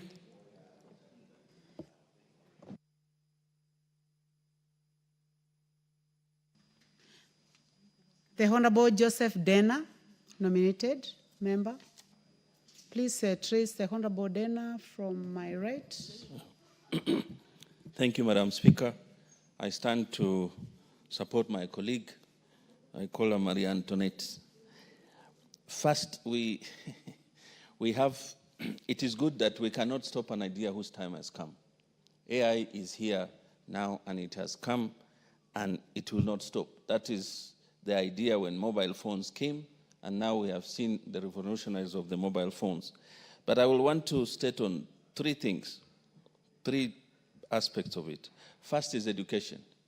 The other day, I think Friday, we were with the Minister of Information in Mazeras for the innovation. And we could be able to see they're already using AI. By 7 o'clock, by 8 o'clock, somebody had made 10,000. So it is about wealth creation. Number two, it's AI now is on health. They can be able to tell your blood sample, everything about you in terms of using the AI, even without your knowledge. That I tend to support the regulation into this. The advantages are there, the time has come, but yet at the same time, we have to put the regulation to guide us. Third thing, it's on security, which is key. We can see now in Iran what is happening in Iran and Israel. Somebody you cannot see, somebody you cannot hear, somebody you cannot even have face. There is no plane. And now everybody is going into drone. Security is a key component in any country. If we cannot be able to regularize the AI policy, then we are going to fall into a big problem. So we come to agriculture. Right now, there are drones that are feeding and able to tell the amount of fertilizer, the amount of acreage production, which will determine the food production of a country. And if we look into these things, they are key components of the future of a country. So I tend to support this motion because it is a key component in our life in which we live in. As much as it's good, that we have to be able to create a framework that we can be able to guide the AI in this country. So, Madam Speaker, I tend to support the motion, and I thank my colleague for bringing it up. Thank you. Thank you. The Honorable Joseph Cherorot, member for Kipkelion East. Thank you, Mr. Speaker, for giving me this time in order to support the motion brought by the Member of Parliament from Aldai, Marianne. Madam Speaker, this motion actually has, I can say that it has even delayed because of whatever is going on around our country. I want to say that the other day we were talking of analog and even digital. When the computer came in space, Madam Speaker, we know what has gone through and a lot have taken place in this country. I want to say that the regulating or giving out the framework on how to regulate the use of AI, Madam Speaker, is going actually to help us a lot. I know this is an area which has been embraced by our Kenyan youth and mostly all Kenyans. In our homes, Madam Speaker, even in our bedrooms, we have mobile phones. And in most cases, you find out that even some of our youth, or most of them, are aware of what is going on around the world. So having regulating it, Madam Speaker, will help us actually to guide, even though I know the world actually has become a global village, Madam Speaker. And what is going on, we've seen about content creation and a lot of things, which means that AI has taken a transformative shift in this country. Madam Speaker, if we want actually even our ministries to proceed and even to progress, AI actually is the only way that can be embraced. If you see, Madam Speaker, like in health, Madam Speaker, the other day we had to change. We had to shift to SHA from NHIF because NHIF was using actually the analog way. And in the SHA, Madam Speaker, it is digitalized, which means in our ministry, like Ministry of Health, even KRA, using AI can help us even to develop economically, Madam Speaker. Madam Speaker, I want to say that if we want to also to prosper in our businesses, AI is the only way. Madam Speaker, you find yourself, you are seated in the house, and you do some orders, and within a short time, you do deliveries are dropped in your house just because of AI. So I want to mention that as a person, I'm supporting what actually the Member of Parliament, Honorable Marianne, has brought about this regulation of AI. If we want also to, like what we have mentioned, Madam Speaker, especially in terms of agriculture, there are a lot of things that you cannot use just the common sense that you have, but you have to apply also AI. And also in the cyber security, Madam Speaker, it also helps a lot. So if we can, if whatever is going on around the world, Madam Speaker, like what a colleague has mentioned, the war that is going on now in the Middle East and several other areas, the security, in terms of security, the warfare that is around, like between Israel and Iran, what is going on now is because of the AI, the drones and all that. So, Madam Speaker, I support the motion. Thank you, Madam Speaker. Thank you. The Honorable Patrick Ntwiga, member for Chuka Igamba Ng'ombe. Thank you, Madam Chair. Madam Chair, from the onset, I stand to support this Ebola business. And I would wish to say the following one, Madam Speaker. When we discuss AI, we are not discussing Kenya as excluded from the rest of the world. So if we continue saying as a country that we want to avoid AI to protect the jobs of our children, we need to know that it's not us who will use AI. AI will be used by the same children. And the rest of the world won't prevent the rest of the world from evolving in AI because Kenya is not prepared. So our lack of preparedness does not tell what the world will do. So, Madam Chair, we really need a regulation because we have a young generation. I like what one of our colleagues from the Ugandan parliament said, that being born in Kenya, it's like being in Form 6 in Uganda. We have a generation that is so quick to learn. Yesterday, I looked at and I wish first to say sorry for what happened yesterday about that man who was shot. And we not even know tell you who, because within that minute, they had created so many faces. They will say, is this one who has been shot? There's this one who has been shot. He is from here. So we had like 10 or 20 people, images that had already been created online on who had been shot, which can really bring chaos and confusion. About the policeman who did what, we had almost a face immediately, after 2 minutes, another one. So we really need a regulation because you can't control that. We can't say now that will prevent young people from using AI or artificial intelligence because it's the next frontier of development in the world. So we can't close ourselves inside the country and be afraid of what is coming because AI is here with us. And the most important thing as a country is to be prepared. And the best preparedness for this house, as a house that makes laws, is to have a law that will guide artificial intelligence and its use in the country. Thank you, Madam Speaker. I support. Thank you very much. The Honorable Kainan, member for Thank you, Madam Speaker. Elders. Today, I don't know why I left my card. Yeah, it's unusual. I hardly forget. And you know that because of the length of time you have been in this house, we have to indulge you. So Please proceed. It's a very, very rare thing. Thank you, Madam Speaker. Madam Speaker, this motion is timely. I want to thank the Honorable Mariani Keitani. You know, she's a distinguished member of this house. People know her as a first-timer. I don't know whether you'll...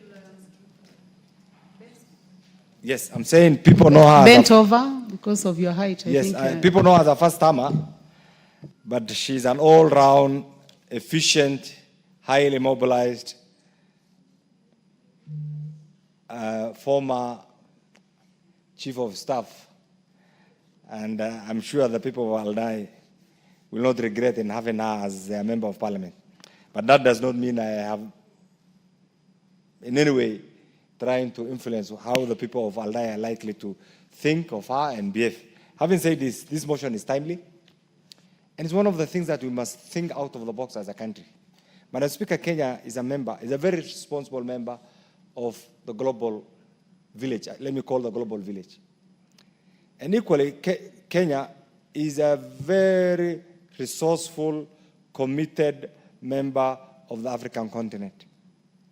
And Madam Speaker, Kenya is a country of very diverse population. One of the things that we must pride in, recently we were voted as the best in human resource capital by the UN. Madam Speaker, that tag is so important, not only to our diaspora community, but it takes our education system to another level. Madam Speaker, this is why, notwithstanding the different provisions in the current progressive constitution, we must also think out of the box. How do we think out of the box?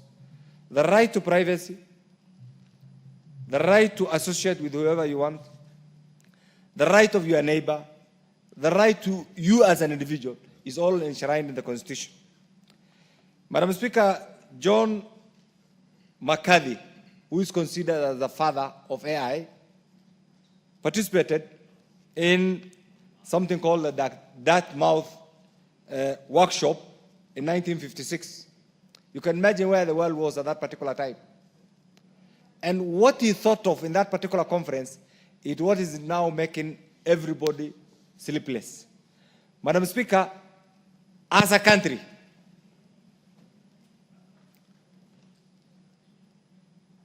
can see there is a serious change of guard. I like the way it's organized.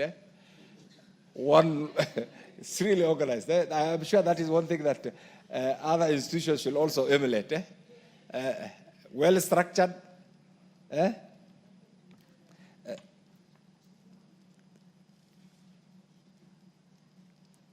Madam Speaker,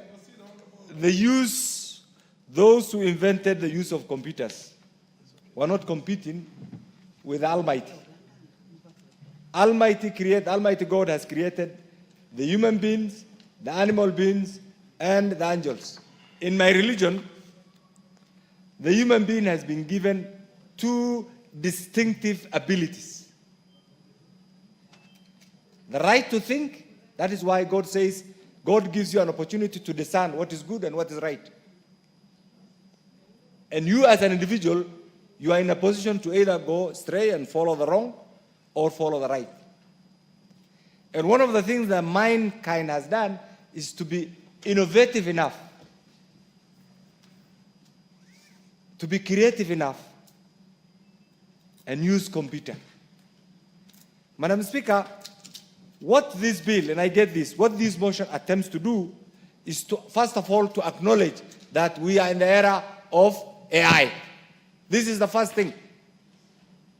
The second thing that this motion attempts to acknowledge is that there is need to have a friendly, institutional-driven framework that will allow the user of the AI not to infringe on the rights of others. And this is why all of us are believers in our Constitution. We accept that we have a Constitution. And that is our supreme law in the Republic of Kenya.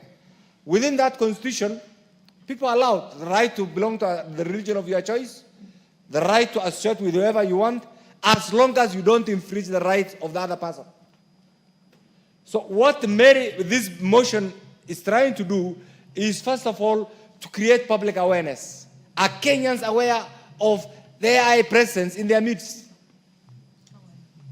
Are Kenyans aware of the use, both the advantages and the disadvantages of AI? Mr. Speaker, in the current modern day Kenya, Mr. Speaker, the use of AI has greatly, the unregulated use, let me say this, of AI has greatly caused public disturbances, Mr. Speaker, serious security challenges, and Mr. Speaker, to some extent,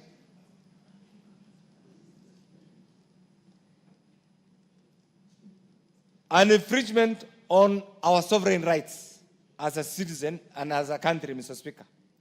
Mr. Speaker, while we accept that AI must foster an efficient, effective use of computers instead of manual application by mind, we must also be prepared as a country that certain shortcuts in the use of AI and what we have seen recently can greatly endanger the lives and properties of the people of Kenya.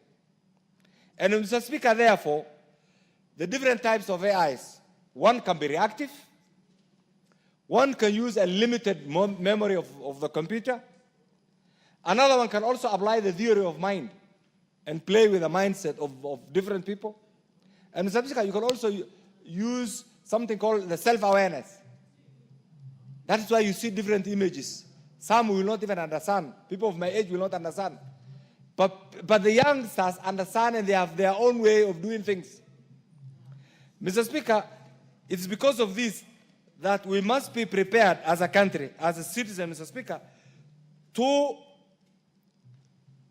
use AI efficiently, reduce operational costs, use it to interpret data, but we must also be prepared that this use, first of all, is going to cause serious loss of jobs. It's also going to contribute to the violation of individual rights, privacy. And you have seen it all being applied. Look at the headlines. Just open your social media accounts and you see the kind of thing that goes on. to the extent that some of the media, the youngsters, also use their social media accounts actually to manipulate certain realities to suit certain circumstances which may not be in the national interest, which may not be even in their long-term interest, Mr. Speaker. There is also an abuse of algorithm in the application of this. You can see certain shortcuts are taken, Mr. Speaker. It's also very difficult because you can see countries that have plunged in civil war, Mr. Speaker, or some of the events, global events that are happening right now. If you follow the social media accounts, like the world is coming to an end. We are almost on the verge of a third world war. That Kenya is beginning to end, and there is going to be a civil war, and we don't have the institutions. So what this motion, and I hope my good friend Mary will take this to the next level and have, I know you'll be criticized, but those will be positive criticisms. You will be remembered later on. That's why I said we must think out of the box. Please translate this, take this to the next level, have it as a bill that allow the public to participate, and ultimately we'll come up with a bill that meets the test of time, a bill that meets the sovereign interest of the people of Kenya, a bill that will protect the rights of any individual, and a bill that will ultimately contribute to the development of this great republic. Mr. Speaker, I stand to support this, very progressive. Please don't get tired. Go on, bring the bill as soon as possible. I support.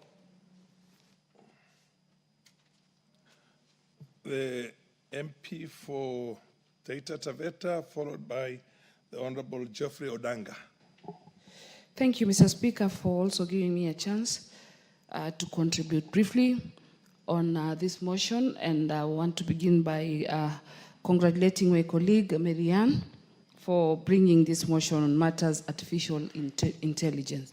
And Mr. Speaker, from the onset, I want to say that the world is revolving and it continues to evolve. And truly, AI is an idea that time has come, and there's nothing we can do about it. We have to embrace it. And Mr. Speaker, it has its own benefits and challenges. And already it is in practice. So, Mr. Speaker, the only way that we can enjoy or benefit from AI is to regulate it. We have to control so that we benefit from it. And Mr. Speaker, I want to say that a lot is being done by AI, like so many things. You get surprised at times you go for shopping and Mr. Speaker, you have your Visa card in the pocket and you just get close to the counter and tap it and everything is sorted. You know, money is removed from your card and you've already settled your bills. And that is the work of AI. At times you pay for parking and when you're driving your car, before you get to the gate, the gates are opening. All that is AI. And many things. So before it gets to matters security and many things on the wrong side, Mr. Speaker, I agree. It is time we regulate it as quick as possible so that we get to enjoy it. So I congratulate my colleague and I support this motion. Thank you, Mr. Speaker. Geoffrey Odanga. Thank you, Honorable Speaker. Let me also add my voice to those who are supporting the artificial intelligence and thank the sponsor of the motion, Honorable Marianne. I want to say, Madam Speaker, Honorable Speaker, that first of all, let me note that artificial intelligence is very dangerous. It is very dangerous if it is left to run and control itself.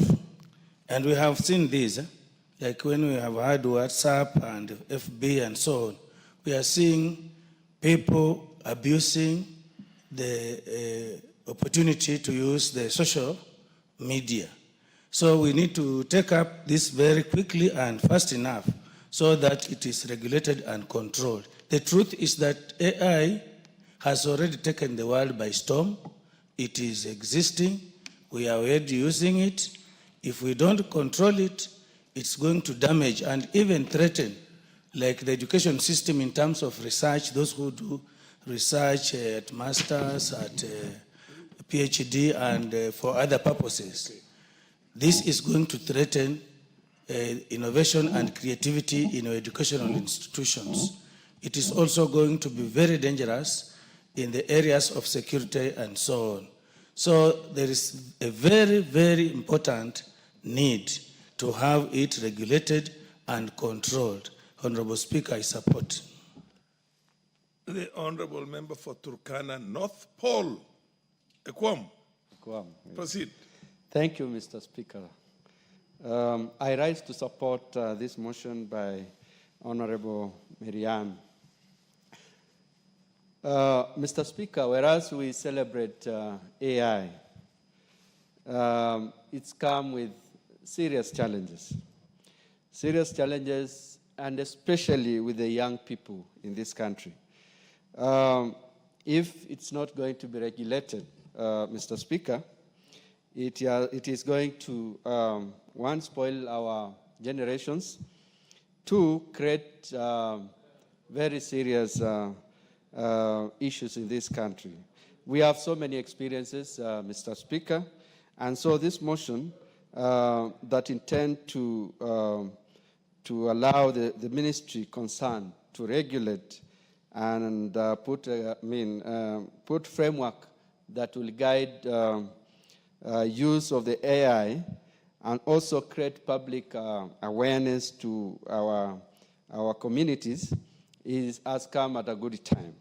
Mr. Speaker, besides that, I would want to also urge that we need to have infrastructure that will also support use and, regulating the information that goes to the public.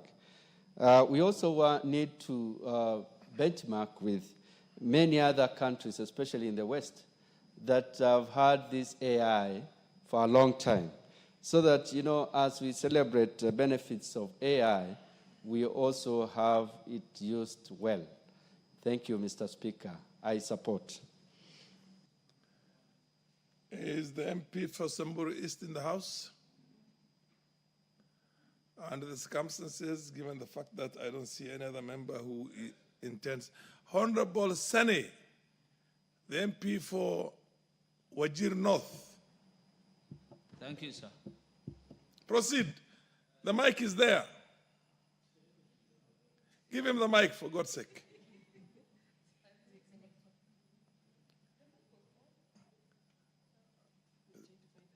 Sene, what did you do to the mic? It was on until you started. You messed. Go to another one. Go to another one.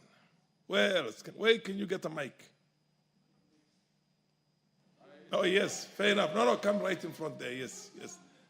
There you go. Thank you, Mr. Speaker. Artificial intelligence is a new thing. And I'm sure in as much as it is good, we are in a time when everything has to go digital. I'm brought up at a time when things were analog. And we must appreciate the changing times and trends.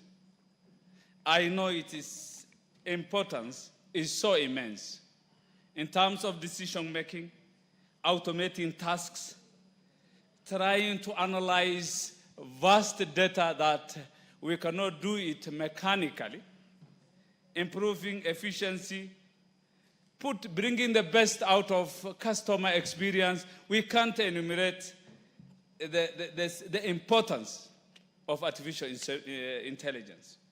However, Mr. Speaker, we are going to a time when we are nearly phasing out the human species. We are becoming robots.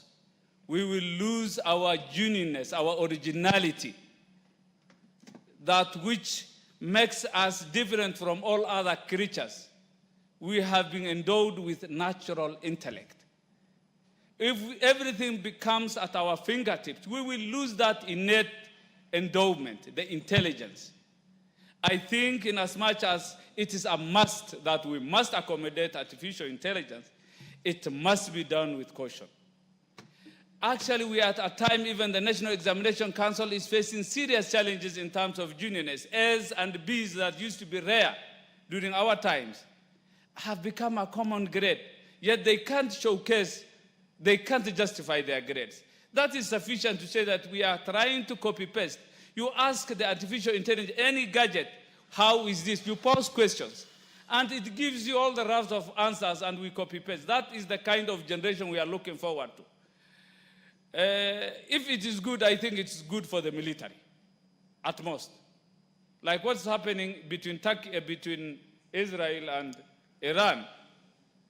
But for a normal life, in as much as I am reluctantly accepting this.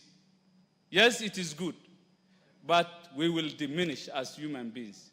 We will be, it's like another GMO of a human being, not a natural thing. So I reluctantly accept, let us accommodate it, but with a lot of caution. I support. Thank you.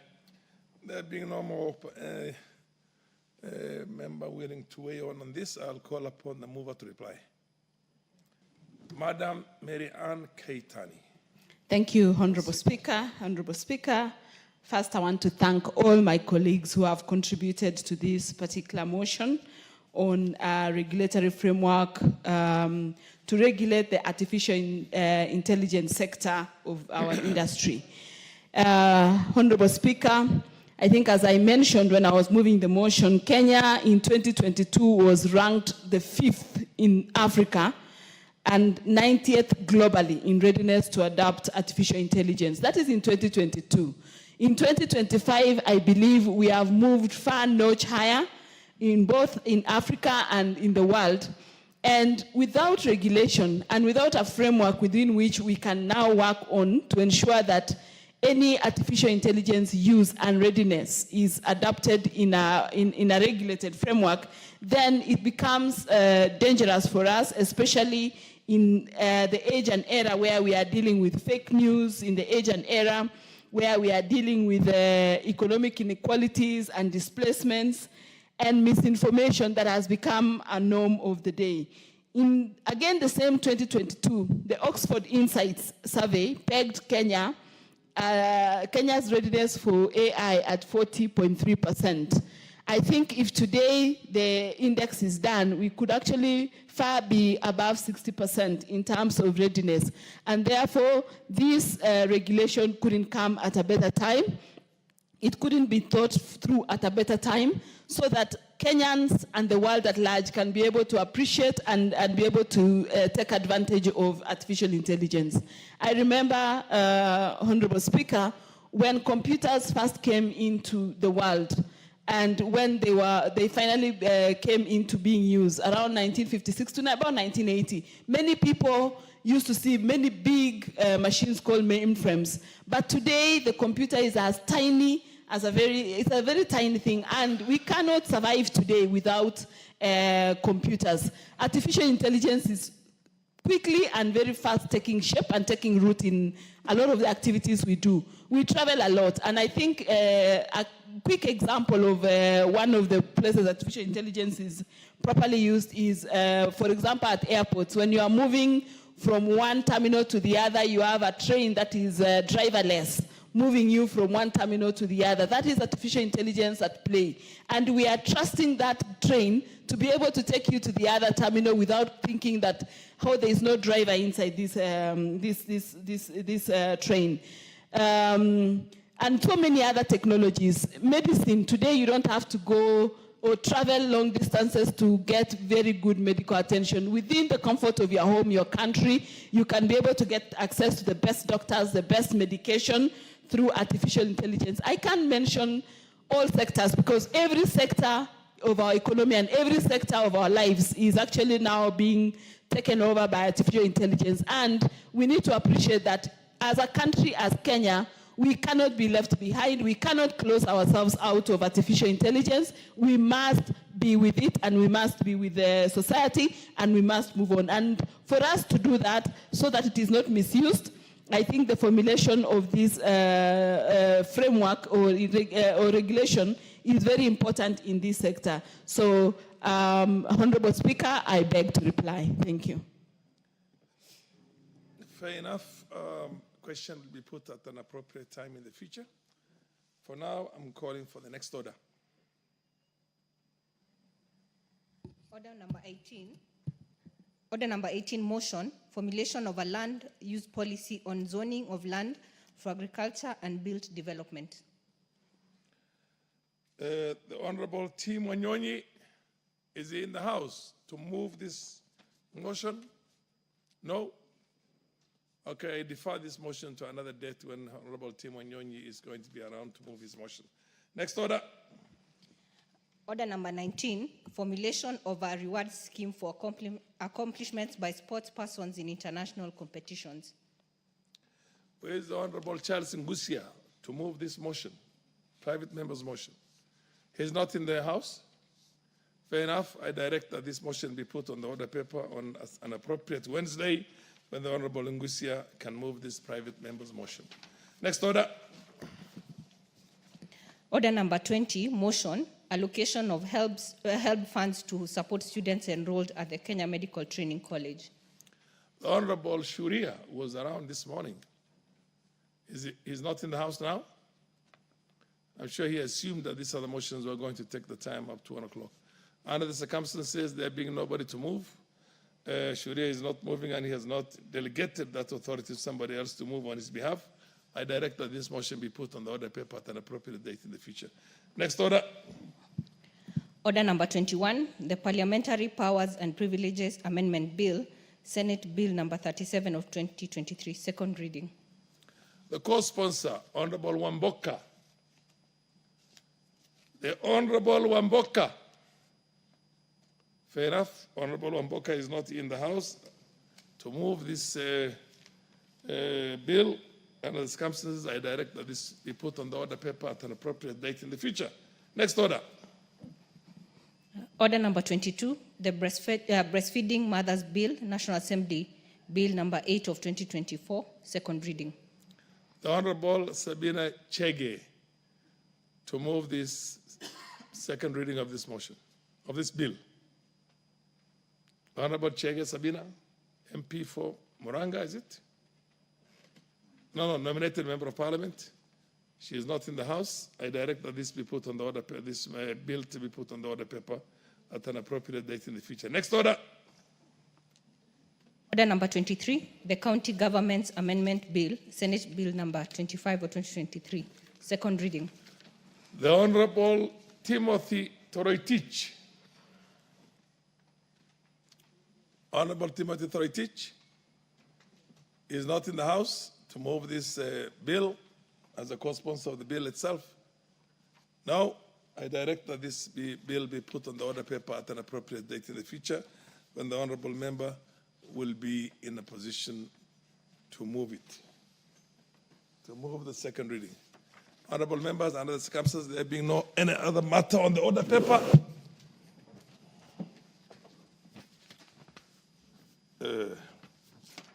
honorable members, the time being 12:30, 12:31 actually to be precise, p.m., this House stands adjourned until today, Wednesday, the 18th of June, 2025 at 2:30 p.m.